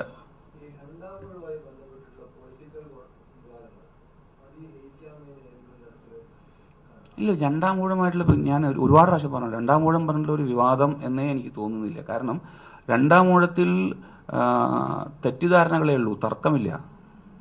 രണ്ടാം ഊഴമൊക്കെ MT സാർ എനിക്ക് തരുന്ന സമയത്ത് നമ്മൾ ഒടിയനെ പറ്റി ചിന്തിച്ചിട്ട് പോലുമില്ല. അദ്ദേഹം എനിക്ക് തരുന്നത് എൻ്റെ പരസ്യചിത്രങ്ങൾ കണ്ടിട്ടും ഈ പരസ്യചിത്രങ്ങളിൽ ഇതിന് പ്രൊജക്റ്റാക്കി മാറ്റാനുള്ള എൻ്റെ ഐഡിയാസ് കണ്ടിട്ടും ഇതിനെ എങ്ങനെ ഞാൻ ട്രീറ്റ് ചെയ്യും എന്ന് പറഞ്ഞിട്ട് അദ്ദേഹത്തിന് കൊടുത്തൊരു വളരെ ദീർഘമായൊരു പ്രസൻറ്റേഷൻ്റെ അടിസ്ഥാനത്തിലാണ് അദ്ദേഹം എനിക്കിത് തരാൻ തീരുമാനിക്കുന്നത്. അദ്ദേഹത്തിൻ്റെ ഞാൻ പലപ്പോഴും പറഞ്ഞു, അദ്ദേഹത്തിൻ്റെ പ്രധാന കൺസേൺ എന്താ ചോദിച്ചു കഴിഞ്ഞാൽ, അദ്ദേഹത്തിന് ആരോഗ്യം മോശമായി വരുന്നു, അല്ലെങ്കിൽ പ്രായം കൂടി വരുന്നു. ആ സമയത്ത് അദ്ദേഹത്തിന് നല്ല ആരോഗ്യമുള്ള സമയത്ത് ഈ സിനിമയുടെ എല്ലാ ഘട്ടങ്ങളിലും പങ്കെടുക്കണമെന്നും ഈ സിനിമയിൽ ഒരു ആക്റ്റീവ് റോള് വഹിക്കണമെന്നുമാണ് ആഗ്രഹിക്കുന്ന ആളാണ് അദ്ദേഹം. അങ്ങനെ അദ്ദേഹത്തിന് നമ്മൾക്ക് ഈ പറഞ്ഞ പ്രൊജക്റ്റ് നമ്മൾ ഉദ്ദേശിക്കുന്ന സമയപരിധിയിൽ അപ്പുറം നീണ്ടുപോകുന്നു എന്നുള്ളൊരു കൺസേൺ ഉണ്ടായ ഞാൻ സാധാരണ എല്ലാ മാസവും അദ്ദേഹത്തിനെ പോയി കാണുകയും അദ്ദേഹത്തിൻ്റെ അടുത്ത് ഇതിൻ്റെ ഒരു ഡീബ്രീഫിംഗ് നടക്കുകയും ചെയ്യുന്നവനാണ് ഞാൻ. ഈ ഒടിയനുമായിട്ട് ബന്ധപ്പെട്ട് ഒരു 3-4 മാസത്തെ വലിയൊരു ഗ്യാപ്പ് അദ്ദേഹത്തിൻ്റെ ഉണ്ടായി. അപ്പോൾ അദ്ദേഹത്തിൻ്റെ നിന്നുണ്ടായ ആ ഒരു മാനസികാവസ്ഥ ഉണ്ടായിരിക്കുന്ന ഒരു കൺസേൺ മാത്രമാണ്. ആ കൺസേണിനെ ദൂരീകരിക്കുക എന്നുള്ളത് എൻ്റെ കടമയാണ്. അത് ഞാൻ ചെയ്തിരിക്കും. ആ സാധനങ്ങൾ മുന്നോട്ട് പോയിരിക്കുകയും ചെയ്യും. അല്ലാതെ വേറെ ഇപ്പോൾ പെട്ടെന്ന് MT വാസുദേവൻ നായർ സാർക്ക് 4 വർഷത്തിന് ശേഷം ശ്രീകുമാർ രണ്ടാം ഊഴം ഉണ്ടാക്കാൻ കഴിവുണ്ടോ എന്നുള്ളതിൻ്റെ അടിസ്ഥാനപ്പെടുത്തിയിട്ടൊന്നുമല്ല ഈ പിന്മാറ്റം. അങ്ങനെയാണെങ്കിൽ അദ്ദേഹം തുറന്നു പറയാനുള്ള എല്ലാ ആർജവും എല്ലാ ധൈര്യമുള്ള ആളാണ് അദ്ദേഹം. അപ്പോൾ അദ്ദേഹം ഒരിക്കലും അത് പറഞ്ഞിട്ടില്ലല്ലോ, എനിക്ക് ഉദ്ദേശിക്കുന്ന രീതിയിൽ ഈ സമയത്തിന് ഈ സാധനം നടക്കണില്ല, അതുകൊണ്ട് എനിക്ക് ഈ സമയം, അയാൾ മറ്റേ പല തിരക്കിലും പോയി, അതുകൊണ്ട് അയാളിപ്പോൾ പുതിയ സിനിമ എടുക്കുന്ന തിരക്കിലാണ്, അതുകൊണ്ട് എനിക്ക് ഈ സാധനം പ്രാക്ടിക്കലി നടത്താൻ വേണ്ടി വേറെ ആൾക്ക് കൊടുക്കണം എന്നാണല്ലോ അദ്ദേഹം പറയുന്നത്. അപ്പോൾ അതുകൊണ്ട് മറ്റുള്ള രീതിയിലുള്ള സാധനങ്ങളെല്ലാം ക്ലോസ്ഡ് ആണ് ആർഗ്യുമെന്റ്സ്. ഇവിടെ ഒരൊറ്റ കാര്യമുള്ളൂ, അദ്ദേഹം പറയുന്ന സമയ ഫ്രെയിമിൽ, അദ്ദേഹം ആഗ്രഹിക്കുന്ന സമയ ഫ്രെയിമിൽ രണ്ടാം ഊഴം നടക്കുകയോ ഇല്ലയോ എന്ന് മാത്രമാണ് ചർച്ച. അത് ഡെഫിനറ്റ്ലി ഉണ്ട്. കാരണം ഇതിനൊരു നിർമ്മാതാവിനെ കിട്ടുക എന്നുള്ള എളുപ്പമല്ല. ഇതൊരു ലോക സിനിമയായിട്ടാണ് നമ്മൾ ഇതിനെ കൺസീവ് ചെയ്തിരിക്കുന്നത്. ഇതൊരു 3-4 financial agencies, international financial agencies vet ചെയ്തിട്ടുണ്ട് ഈ പ്രോജക്റ്റ്.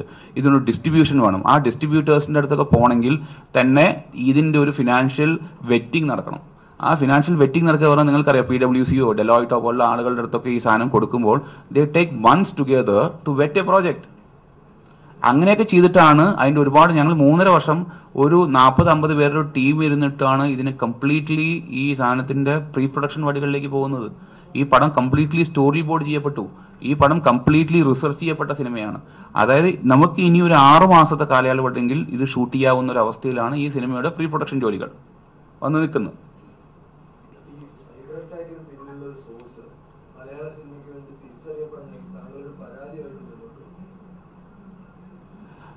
ഞാൻ പറഞ്ഞു, എനിക്കറിയില്ല. കാരണം ഇതൊരു വല്ലാത്തൊരു മാനസികാവസ്ഥയാണല്ലോ.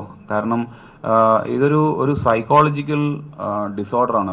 നമുക്ക് ഒരാളെ, അപ്പോൾ ഞാൻ നിങ്ങളെയും കുറേ ആളുകളെ നമ്മൾ കണ്ടിട്ടുണ്ട്, ഒരു ആവശ്യവുമില്ലാതെ അവർക്ക് അവരുടെ ജീവിതത്തിൽ യാതൊരു ബന്ധവുമില്ലാത്ത, അവരുടെ ജീവിതത്തിൽ അവർ ചിലപ്പോൾ കാണുക പോലും ചെയ്യാത്ത ആളുകളെ പറ്റിയിട്ട് ഇരുന്ന് മണിക്കൂറുകളോളം കുറ്റം പറയുന്ന കുറേ ആളുകളെ നമുക്ക് ജീവിതത്തിൽ നിങ്ങളും ഞാനും ഒക്കെ കണ്ടിട്ടുണ്ടാവും. അതൊരു സ്റ്റേറ്റ് ഓഫ് മൈൻഡാണ്, അതൊരു സൈക്കോളജിക്കൽ ഇഷ്യൂ ആണ്, ഒരു സൈക്കോളജിക്കൽ ഡിസോർഡറാണ്. അതുകൊണ്ട് ഞാൻ കാണുന്നത് എന്താ വെച്ചാൽ, ആ സൈക്കോളജിക്കൽ ഡിസോർഡറിൻ്റെ ഒരു പുതിയ ടൂളാണ് ഇപ്പോൾ ഈ സോഷ്യൽ മീഡിയ. കാരണം പണ്ട് ഇരുന്ന് ചായക്കടയിൽ നിന്നും പരദൂഷണം പറയുന്നവർ, വായനശാലകളിൽ ഇരുന്ന് പരദൂഷണം പറയുന്നവർ, ഓഫീസ് മുറികളിൽ ഇരുന്ന് പരദൂഷണം പറയുന്നവർ, അങ്ങനെയുള്ള ആളുകൾക്ക് ഇന്നിപ്പോൾ അടുത്ത ആളുടെ അടുത്ത് പരദൂഷണം പറയാതെ സ്വകാര്യതയിൽ ഇരുന്നു കൊണ്ട് ആരെ പറ്റിയിട്ടും എന്തും പറയാൻ കഴിയുന്ന ഒരു സാധനമായിട്ട് സോഷ്യൽ മീഡിയ മാറി. അതെ, ഞാൻ പറയുന്നത് അങ്ങനത്തെ ഒരു മാനസികാവസ്ഥയുള്ള ആളുകളുടെ കാര്യമാണ് ഞാൻ ഈ പറയുന്നത്. അപ്പോൾ അങ്ങനെയുള്ള അതാണ് ഇപ്പോൾ സോഷ്യൽ മീഡിയ യൂസ് ചെയ്യും അബ്യൂസ് ചെയ്യും ചെയ്യപ്പെടുന്നുണ്ടല്ലോ. എല്ലാ കാര്യങ്ങളും യൂസും അബ്യൂസും ചെയ്യാം. അപ്പോൾ ഇങ്ങനെ അബ്യൂസ് ചെയ്യുന്നത് എന്നെ സംബന്ധിച്ചു, അല്ലാതെ ഞാൻ കാണുന്ന, കാരണം എന്നെ ഭയക്കേണ്ട കാര്യമില്ല, എന്നോട് അസൂയ തോന്നേണ്ട കാര്യമില്ല, എന്നോട് എന്താ പറയുക, എന്നെ ദ്രോഹിക്കേണ്ട കാര്യമില്ല, എന്നെ ഒരു കോമ്പറ്റീറ്ററാക്കി നോക്കേണ്ട. ഞാൻ ആരുമല്ലല്ലോ മലയാള സിനിമയിൽ. ഞാൻ മലയാള സിനിമയിൽ ഒരു പടം സംവിധാനം ചെയ്ത് തുടങ്ങിയ ഒരാൾ മാത്രമാണ് ഞാൻ ആർക്കും കോമ്പറ്റീഷൻ അല്ല, ഞാൻ ആരെയും തട്ടിപ്പിടിക്കാൻ പോകുന്ന ആളല്ല, ഒന്നുമല്ല. ഞാൻ ഈ സിനിമയിൽ ഞാൻ പറയുന്നുണ്ടോ, എൻ്റെ അടുത്ത 10 സിനിമകളൊന്നും ഞാൻ അനൗൺസ് ചെയ്തിട്ടില്ലല്ലോ ഇവിടെ, ഞാൻ വലിയൊരു ത്രെട്ടും കോമ്പറ്റീറ്ററും ആവാൻ.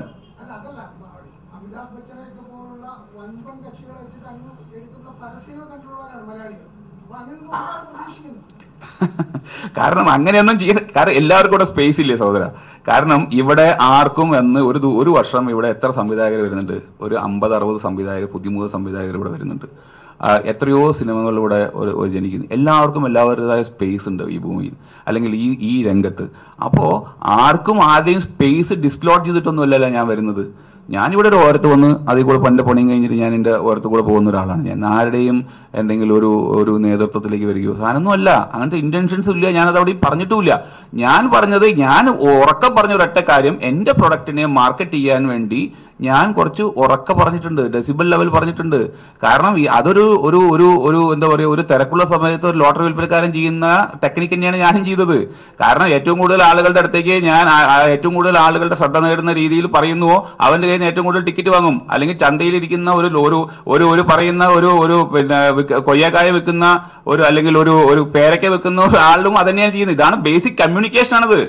അപ്പോൾ അതുകൊണ്ട് അത് എനിക്ക് അറിയുന്ന ഒരു സാധനത്തിനെ ഞാൻ ഉപയോഗിച്ചു.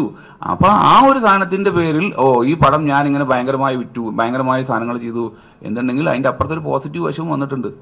ഇതൊന്നും ഇല്ലാതെ എത്രയോ സിനിമകൾ നിങ്ങൾ പോയി കണ്ടിട്ട്, നിങ്ങൾക്ക് ഇതൊന്നും പറയാത്ത സിനിമകൾ ഭയങ്കരമായിട്ട് നിങ്ങൾ പ്രതീക്ഷിച്ച് പോയി കണ്ടിട്ട് എത്രയോ സിനിമകൾ നമ്മൾ മോശമായിട്ട് വന്നിട്ടില്ലേ? എത്രയോ സിനിമകളില്ലേ? ഇപ്പം ഞാൻ മാത്രമൊന്നുമല്ലല്ലോ ഈ നിങ്ങൾ പ്രതീക്ഷിക്കത്ത സിനിമ തരാത്ത മലയാളത്തിലെ ഏക സംവിധായകനും ഞാനാണോ? അല്ലല്ലോ. പിന്നെ ഇതിനു മുമ്പ് എന്തൊക്കെ അറ്റാക്ക് നടന്നു? ഞാനല്ല ഈ സിനിമ സംവിധാനം ചെയ്തതെന്നായിരുന്നു കുറേ കാലം. ഈ സിനിമ ആന്റണി പെരുമ്പാവൂരും ആയിട്ട് ഭയങ്കര തെറ്റാ. യേശുദാസേട്ടനൊക്കെ അറിയാം. ആന്റണി പെരുമ്പാവൂരും ശ്രീകുമാറും തമ്മിൽ ഭയങ്കര പ്രശ്നം. ശ്രീകുമാറിന് സംവിധാനം ചെയ്യാൻ അറിയില്ല. അതുകൊണ്ട് ഈ സിനിമയിൽ ശ്രീകുമാറിനെ സംവിധാനത്തിൽ നിന്ന് മാറ്റി മോഹൻലാലിന്റെ നിർദ്ദേശപ്രകാരം വേറൊരു സംവിധായകനെ ഇതിൽ കൊണ്ടിറക്കി. ആദ്യം ശ്രീകുമാറിനെ സൈഡിലിരുത്തി അദ്ദേഹമാണ് സംവിധാനം ചെയ്യുന്നത് എന്നായിരുന്നു സിനിമ റിലീസ് ചെയ്യുന്നതിന്റെ തലേദിവസം വരെയുള്ള വാർത്ത. അങ്ങനെയാണെങ്കിൽ സിനിമ റിലീസ് പൊട്ടിക്കഴിഞ്ഞ് എന്തിനാ എന്നോട് ചോദിക്കുന്നത്? ആ സംവിധായകരുടെ അടുത്തല്ലേ പറയേണ്ടത്? അല്ല അതാ ഞാൻ പറഞ്ഞത്. ആ സംവിധായകന്റെ അടുത്ത് പോയിട്ട് നിങ്ങൾ ജോസഫ് ഭയങ്കര അതിമനോഹരമായി ചെയ്തു, എന്തിനാണ് ഈ സിനിമ ഇത്ര മോശമായി ചെയ്തതെന്നല്ലേ ചോദിക്കേണ്ടത്? അല്ലെ? അയാളുടെ ശരി, അയാളുടെ പേരില്ലെങ്കിൽ അയാളാണ് ചെയ്തതെന്നാണല്ലോ മാധ്യമം എഴുതിയത്. അയ്യോ, ഗോസിപ്പല്ലേ ചോദിച്ചു കഴിഞ്ഞാൽ ഇപ്പൊ ഗോസിപ്പിന്റെ ബേസ് ചെയ്തിട്ടാണല്ലോ ഇവിടെ പല ചോദ്യങ്ങളും വരുന്നത്. ആ ഗോസിപ്പിനെ ബേസ്ഡ് ഓൺ ഗോസിപ്പ് നിങ്ങൾ അദ്ദേഹത്തിന് അതെ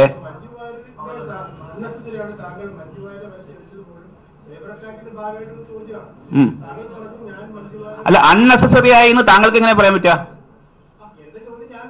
അത് ആയിക്കോട്ടെ, പക്ഷെ അൺനെസസറി ആണെന്ന് എങ്ങനെ പറയും? അല്ല, ഞാൻ പറഞ്ഞൊരു സ്റ്റേറ്റ്മെന്റിനെ നെസസറി ആണോ അൺനെസസറി ആണോ എന്ന് തീരുമാനിക്കേണ്ടത് ഞാനല്ലേ?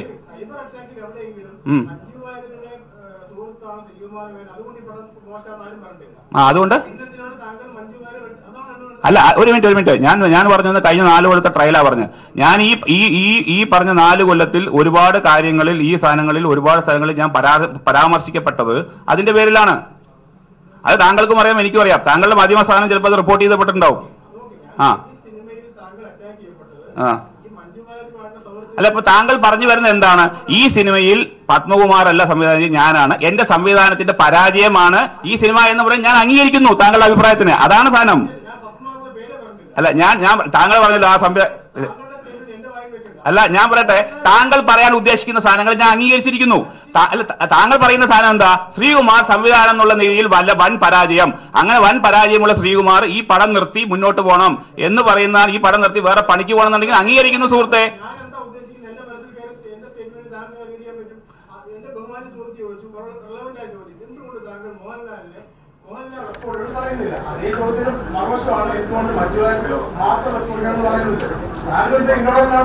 അല്ല, ഇൻടോളറൻസ് ആണല്ലോ കാണിക്കുന്നത്. ഞാൻ ഇൻടോളറന്റ് അല്ല. ഇൻടോളറൻസ് അങ്ങോട്ടും ഇങ്ങോട്ടും ബാധകമുള്ള ഒരു വാക്കാണ്. അത് ഡിബേറ്റ്, അതാണ് ആർഗ്യുമെന്റ് അല്ല. അത് ആർഗ്യുമെന്റേ അല്ല, ഡിബേറ്റ് ആണ്. അതാ ഞാൻ. അപ്പൊ താങ്കൾ ചോദിച്ച മറുപടിക്ക്, താങ്കൾ ചോദിച്ച അതേ വികാരത്തോടു കൂടി മറുപടി പറയാൻ എനിക്കും അധികാരമുണ്ട്. അതല്ലേ കഴിഞ്ഞു. അല്ല, ഞാൻ തിരികെ അതുകൊണ്ട് താങ്കളുടെ മനസ്സിലുള്ള സാധനങ്ങൾ എന്റെ വായിൽ താങ്കൾ തിരികണ്ട. എനിക്കുണ്ട്. താങ്കൾ പറഞ്ഞ സാധനത്തിന് മറുപടി പറയാനുള്ള അവകാശമുണ്ട്. താങ്കൾ എന്നെ പറ്റിയാ പറയുന്നത്, ഇദ്ദേഹത്തിനെ പറ്റി പറയാൻ ഞാൻ പറയില്ല. ഞാൻ നിർത്തി. അല്ല സാർ, ജേർണലിസ്റ്റ് ആണെങ്കിൽ ഞാനൊരു മീഡിയ പ്രവർത്തകനാണ് സാർ. എന്താ മറുപടി? അൺനെസസറി ആയിട്ടല്ല, നെസസറി ആയിട്ടാണ് ഞാൻ വലിച്ചഴിച്ചത് എന്ന് ഞാൻ പറയും. എനിക്ക് അതിന്റെ കാരണങ്ങൾ ഇന്നലെയും മിനിഞ്ഞാന്നൊക്കെ ഞാൻ പറഞ്ഞു. എനിക്ക് 3ാമത്തെ പ്രാവശ്യം അത് പറയേണ്ട കാര്യമില്ല. താങ്കൾക്കും അത് എനിക്കും അറിയാവുന്ന സാധനമാണ്. ഈ പറഞ്ഞ സാധനങ്ങളിൽ എന്തുകൊണ്ട് ഈ കാര്യങ്ങൾക്ക് അതിൻ്റെ ഒരു ഉത്തരവാദിത്വം അവർക്കുണ്ട് എന്ന് താങ്കൾക്ക് അത് അറിയില്ല എന്നുണ്ടെങ്കിൽ താങ്കൾക്ക് കുറച്ച് മുൻകാല താങ്കളുടെ ലൈബ്രറിയിൽ നിന്ന് കുറച്ച് മുൻകാല സാധനങ്ങൾ ഒന്നും എടുത്ത് പരിശോധിക്കണം.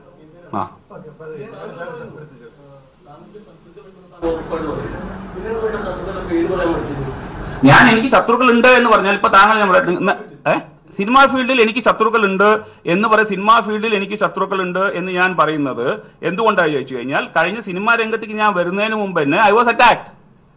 എന്റെ പേരുകൾ പല രീതിയിലും ഡ്രാഗ് ചെയ്യപ്പെട്ടിട്ടുണ്ട്. മനസ്സിലായി? അതുകൊണ്ടാണല്ലോ ഞാൻ ഈ പറയുന്നത്. എനിക്കില്ലാത്ത ശത്രുക്കളെ ഉണ്ടാക്കിയിട്ട് നമ്മൾ എന്ത് എൻജോയ് ചെയ്യാനാണ് സഹോദര? ഞാൻ ഇപ്പം ഈ സമയത്ത് ഞാൻ വളരെ പേഴ്സണലി തെരഞ്ഞു പിടിച്ച് കോണർ ചെയ്ത് അറ്റാക്ക് ചെയ്യപ്പെട്ടു എന്ന് പറയുന്ന ചർച്ച വരെ നടന്നിരിക്കുന്ന ഈ സിറ്റുവേഷനിൽ ആ സിറ്റുവേഷൻ എനിക്ക് അങ്ങനെയല്ലേ പറയാൻ പറ്റൂ? അയ്യോ ഞാൻ പറയട്ടെ, എനിക്ക് ആക്രമിക്കപ്പെടുന്ന ഒരാളുടെ പേര് എനിക്ക് അറിയുമെങ്കിൽ ഞാൻ പറയാലോ. എനിക്ക് സൂചനകളല്ലേ പറയാൻ പറ്റുള്ളൂ. ഞാൻ ഈ പറഞ്ഞ സാധനങ്ങളിൽ നിന്നും താങ്കൾക്ക് അതിന്റെ സൂചനകൾ കിട്ടിയിട്ടില്ല എന്ന് പറഞ്ഞാൽ താങ്കൾ എന്ന് പറയുന്ന ഒരു ജേർണലിസ്റ്റിനും ഞാൻ ഇരിക്കുന്ന ഞാനും തമ്മിലുള്ള സാധനങ്ങൾ എന്താ?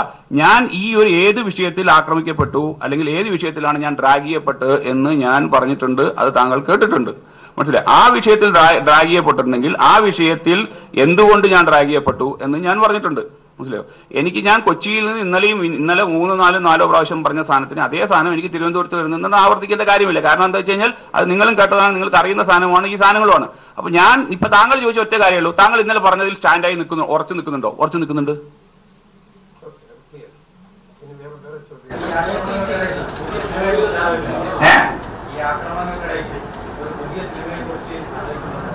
ഇല്ല, ഞാനിപ്പോ പുതിയ സിനിമയെ കുറിച്ച് ഇപ്പം ആലോചിക്കില്ല. കാരണം എന്റെ അഡ്വർടൈസിങ് അസൈൻമെന്റ്സിന് എനിക്ക് ഒരുപാട് ബാക്കിയുണ്ട്.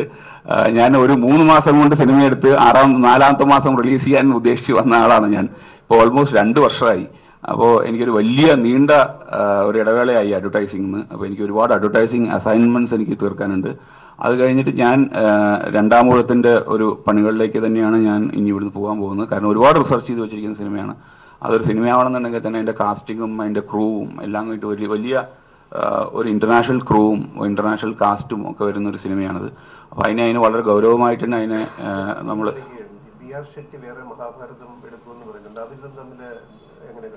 അല്ല അത് പിന്നെ അതൊരു എന്താ പറയുക, ഒരു പെട്ടെന്നുണ്ടാവുന്ന ഒരു ഒരു ഒരു ഒരു ഒരു ഒരു വികാരപ്രകടനമായിട്ട് മാത്രമേ നമുക്ക് അതിനെ കാണാൻ കഴിയുള്ളൂ. ഇല്ല ഒരിക്കലും അദ്ദേഹം എൻ്റെ അടുത്ത് മഹാഭാരതം ഇതെടുക്കില്ല, MT സാറെ മാറ്റി വേറെ എടുക്കില്ല എന്നൊന്നും പറഞ്ഞിട്ടൊന്നുമില്ല. അപ്പോൾ അദ്ദേഹം പോലും അറിഞ്ഞിട്ടായിരുന്നു ഈ കേസ് കൊടുത്ത സാധനങ്ങൾ. അദ്ദേഹം അത് അറിയുന്നത് ലണ്ടനിൽ വെച്ചിട്ടാണ്. ലണ്ടനിൽ വെച്ചിട്ട് വേറെ അദ്ദേഹത്തിന്റെ ബിസിനസ്സുമായിട്ട് പോകുന്ന സമയത്താണ് ഒരു ജേർണലിസ്റ്റ് ചോദിക്കുന്നത് സാധനങ്ങൾ ചോദിക്കുമ്പോൾ. അപ്പോൾ അദ്ദേഹം പറഞ്ഞു ഞാൻ എന്തായാലും മഹാഭാരതം എടുക്കും എന്നുള്ള രീതിയിലുള്ള അദ്ദേഹത്തിന്റെ സാധനങ്ങൾ വരികയും ചെയ്തു. അപ്പോൾ ഇത് മൊത്തത്തിൽ തീർക്കേണ്ട ഒരു വിഷയമാണ്. MT സാർ അതിന്റെ പേരിൽ ഒരു നിലപാട് മാറ്റുമ്പോൾ എല്ലാവരും അതിനനുസരിച്ച് നിലപാട് പറ്റും. കാരണം B.R. ഷെട്ടി സാർ ഇതിൽ കമ്മിറ്റഡ് ആണ് ഈ സിനിമയിൽ. അദ്ദേഹം തന്നെ പത്രസമ്മേളനം നടത്തി പറഞ്ഞാണ്, അദ്ദേഹം തന്നെ ട്വീറ്റ് ചെയ്ത് പറഞ്ഞാണ്, അദ്ദേഹം തന്നെ പറഞ്ഞാണ്. അദ്ദേഹത്തിനെ പോലത്തെ ഒരു ബിസിനസ്മാനിന് ഒരു ക്രെഡിബിലിറ്റി ഉണ്ട്. അദ്ദേഹത്തിന്റെ ബിസിനസ്മാനിന് അദ്ദേഹത്തിൻ്റെതായ ഒരു ബിസിനസ് പരമായ ചില നിഷ്ഠകളൊക്കെ ഉണ്ട്. അപ്പോൾ അതുകൊണ്ട് തന്നെ ഇതിന്റെ ഒരു പഠനങ്ങളൊക്കെ കഴിഞ്ഞാണ്. ഇതിന്റെ സക്സസിനെ പറ്റിയും സാധനങ്ങളെ പറ്റിയും പഠനങ്ങളൊക്കെ കഴിഞ്ഞാണ്. പ്രൊജക്ട് മുന്നോട്ട് പോകും എന്നുള്ളതാണ്. അപ്പം ഞാൻ പറയില്ല, ഇതെല്ലാം ഇനി ഒരുപാട് സ്പേസുകൾ നമുക്ക് ഒരുപാട് സാധനങ്ങളെ നമുക്ക് കോർത്തിണക്കാനുണ്ട് ഇനി വീണ്ടും.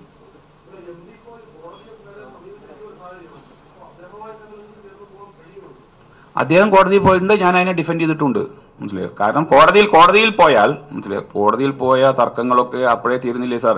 ഡൈവേഴ്സ് കൊടുത്തിട്ട് ഒരിക്കലും തീരില്ല എന്ന് പറഞ്ഞിട്ട് അവസാനം ഡൈവേഴ്സിന്റെ വിധി വന്ന ശേഷം ഭാര്യയും ഭർത്താവും കൂടെ കൈ കടിച്ച് പോകുന്ന എത്രയോ രംഗങ്ങൾ നിങ്ങൾ റിപ്പോർട്ട് ചെയ്തിട്ടുണ്ട്, ഞാനത് വായിച്ചിട്ടുണ്ട്. അപ്പൊ അതുകൊണ്ട് അതായിക്കോട്ടെ, MT വാസുദേവൻ നായർ ആയതുകൊണ്ടാണ് എനിക്ക് പ്രതീക്ഷ. കാരണം 87 വയസ്സുള്ള 84 വയസ്സുള്ള ഇത്രയും മഹാനായ ഒരു എഴുത്തുകാരൻ അങ്ങനത്തെ ദുർവാശിയുള്ള ആളല്ല. മനസ്സിലായോ? അദ്ദേഹത്തിന് MT വാസുദേവൻ നായർ സാധാരണക്കാരായ ഒരാളാണെന്ന് ഞാൻ പറയും. ചിലപ്പോൾ ഞാൻ ഇതല്ല, MT വാസുദേവൻ നായർ ആയതുകൊണ്ട് എനിക്ക് ഭയങ്കര പ്രതീക്ഷയുണ്ട്.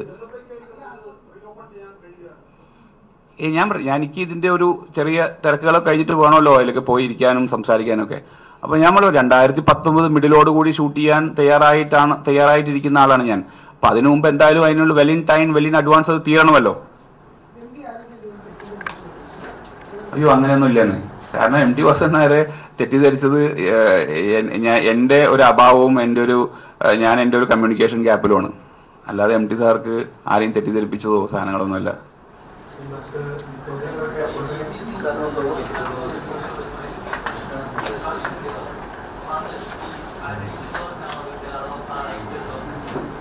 അയ്യോ, അവർ തമ്മിലുള്ള കമേഴ്ഷ്യൽ ടേംസ് എനിക്കറിയില്ല. കാരണം അതിനെ നമ്മൾ ചെയ്തത് അവരുടെ റൈറ്റ്സ് എടുത്ത ഡിസ്ട്രിബ്യൂഷൻ കമ്പനി നമുക്ക് ഒഫീഷ്യലി അയച്ചൊരു മെയിലാണ്. മനസ്സിലായി, ഇത്ര കിട്ടി ഇത്ര. അത് കാരണം എവറി ഡേ അത് വരുന്നതിനെ അടിസ്ഥാനപ്പെടുത്തിയിട്ടാണ് നമ്മൾ പറഞ്ഞത്. അത് എൻ്റെ ഷെയർ എങ്ങനെയാണ്, ഔട്ട്റൈറ്റ് ആണോ, സാധനങ്ങളാണോ, കമേഴ്ഷ്യൽ ടേംസ് എനിക്കറിയില്ല.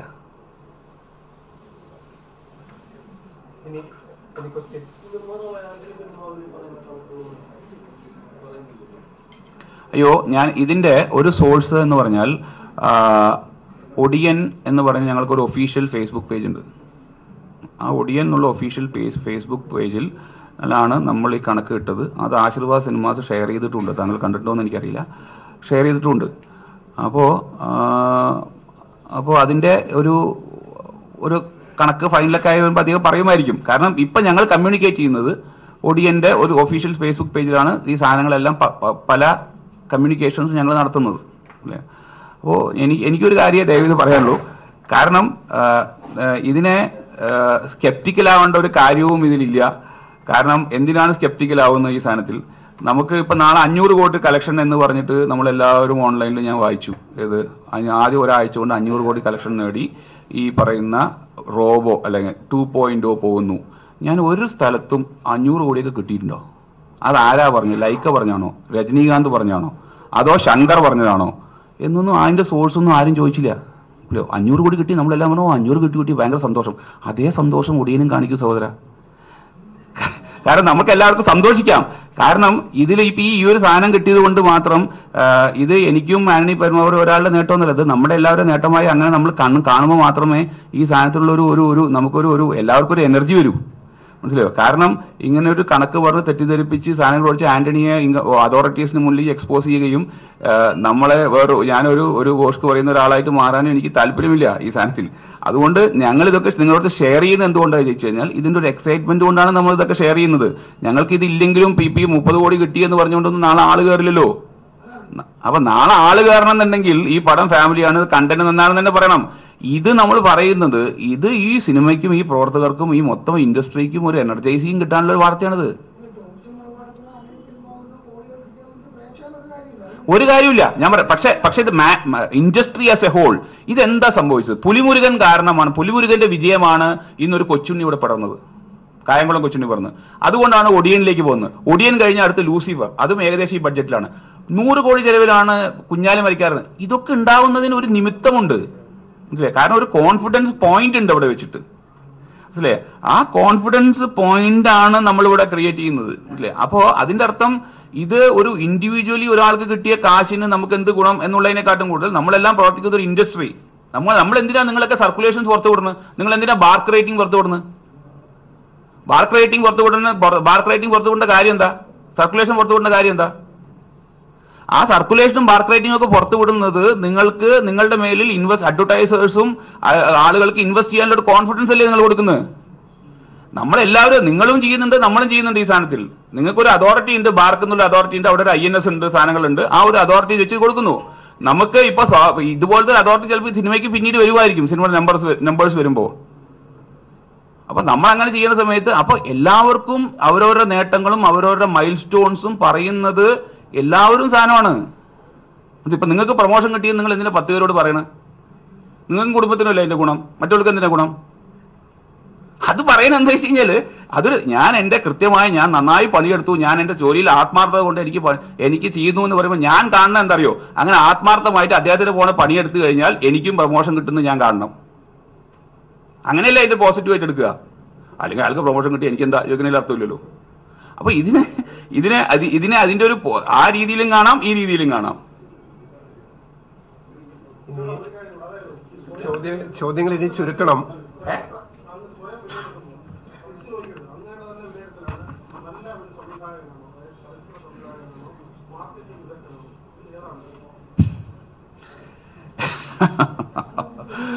ഞാന് നല്ല സംവിധായകനാണോ എന്നൊക്കെ ചോദിച്ചാല് എന്താ പറയാ, അങ്ങനെ ഞാനൊരു ഒരു ആവറേജ് സംവിധായകനാണ്, മനസ്സിലായോ? അതായത് ഒരു ആവറേജ് ആയിട്ട് ഒരു കമ്മ്യൂണിക്കേഷനാണ് സിനിമ എന്ന് വിശ്വസിക്കുന്ന ആളാണ് ഞാൻ.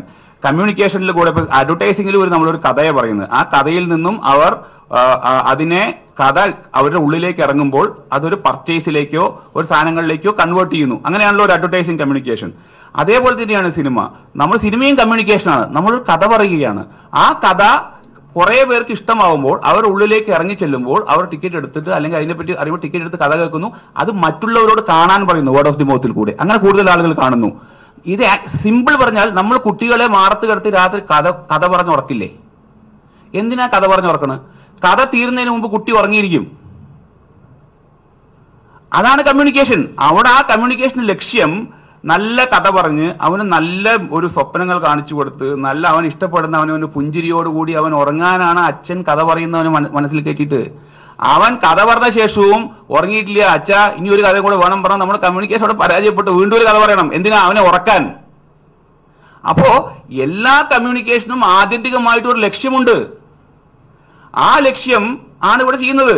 മനസ്സിലായി? ഈ ലക്ഷ്യം പറഞ്ഞാൽ ടു എന്റർടൈൻ എന്ന് മാത്രമേ ലക്ഷ്യമുള്ളൂ. നത്തിങ് ടു അവരെ കൊണ്ടൊന്നും ഒരു ഇപ്പൊ നാളെ ഒരു സുരേഷ് ഗോപിയുടെ കമ്മീഷണർ സിനിമ കണ്ടിട്ട് പോയിട്ട് നാളെ അത് കണ്ട ഉടനെ ആളെ പോയിട്ട് ഒരു മന്ത്രി റോഡിൽ വരുമ്പോൾ ആദ്യത്തെ മന്ത്രിയെ പിടിച്ച് നമ്മൾ കാളന്നിറക്കിയിട്ട് ഇറങ്ങടാ പോയി പുല്ലേ എന്ന് പറയണമെന്ന് നമ്മൾക്ക് ഉദ്ദേശമുണ്ടോ? സാജി കൈലാസിനും മറ്റേ ആൾക്കും ഇല്ല.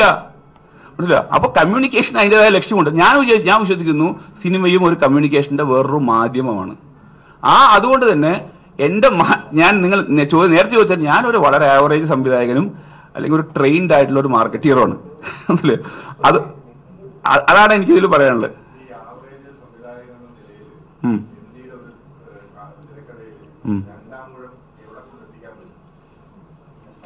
ഞാൻ പറയട്ടെ. ഓക്കെ ഓക്കെ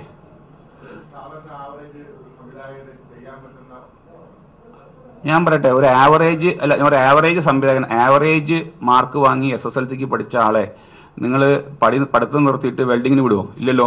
അവനെ നമ്മൾ പേടിയിലേക്ക് ചേർത്തും. അതിൽ അവൻ ഫസ്റ്റ് ക്ലാസ് വാങ്ങിച്ചാലോ, റാങ്ക് വാങ്ങിച്ചാലോ? അങ്ങനെയല്ലേ നമ്മളിതിനെ കാണേണ്ടത്. ഞാൻ പറയുന്നത് എന്താ വെച്ചാൽ, ഞാനിപ്പോൾ ഒരു ആവറേജ് സംവിധായകനാണ്. രണ്ടാമൂഴത്തിന് വേണ്ടി ഞാൻ ഒരുപാട് പഠിച്ചിട്ടുണ്ട്. രണ്ടാമൂഴം ഞാൻ വളരെ നന്നായിട്ട് സംവിധാനം ചെയ്യുന്നത് എനിക്കൊരു കോൺഫിഡൻസ് ഉണ്ട്. അതിന് വേണ്ടി ദിവസം ഒന്ന് പ്രാർത്ഥിക്കണം സഹോദരൻ.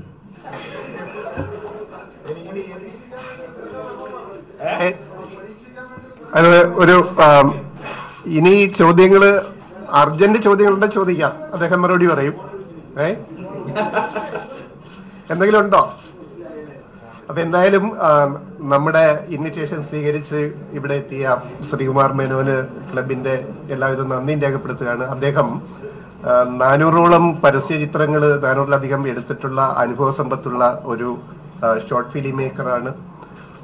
രണ്ടാമൂഴമൊക്കെ അദ്ദേഹത്തിന് ചെയ്യാൻ കഴിയട്ടെ. അദ്ദേഹത്തിന്റെ കൂടുതൽ കഴിവുകൾ മലയാള സിനിമയ്ക്ക് ഗുണപ്പെടട്ടെ എന്ന് ഈ അവസരത്തിൽ നമുക്കെല്ലാം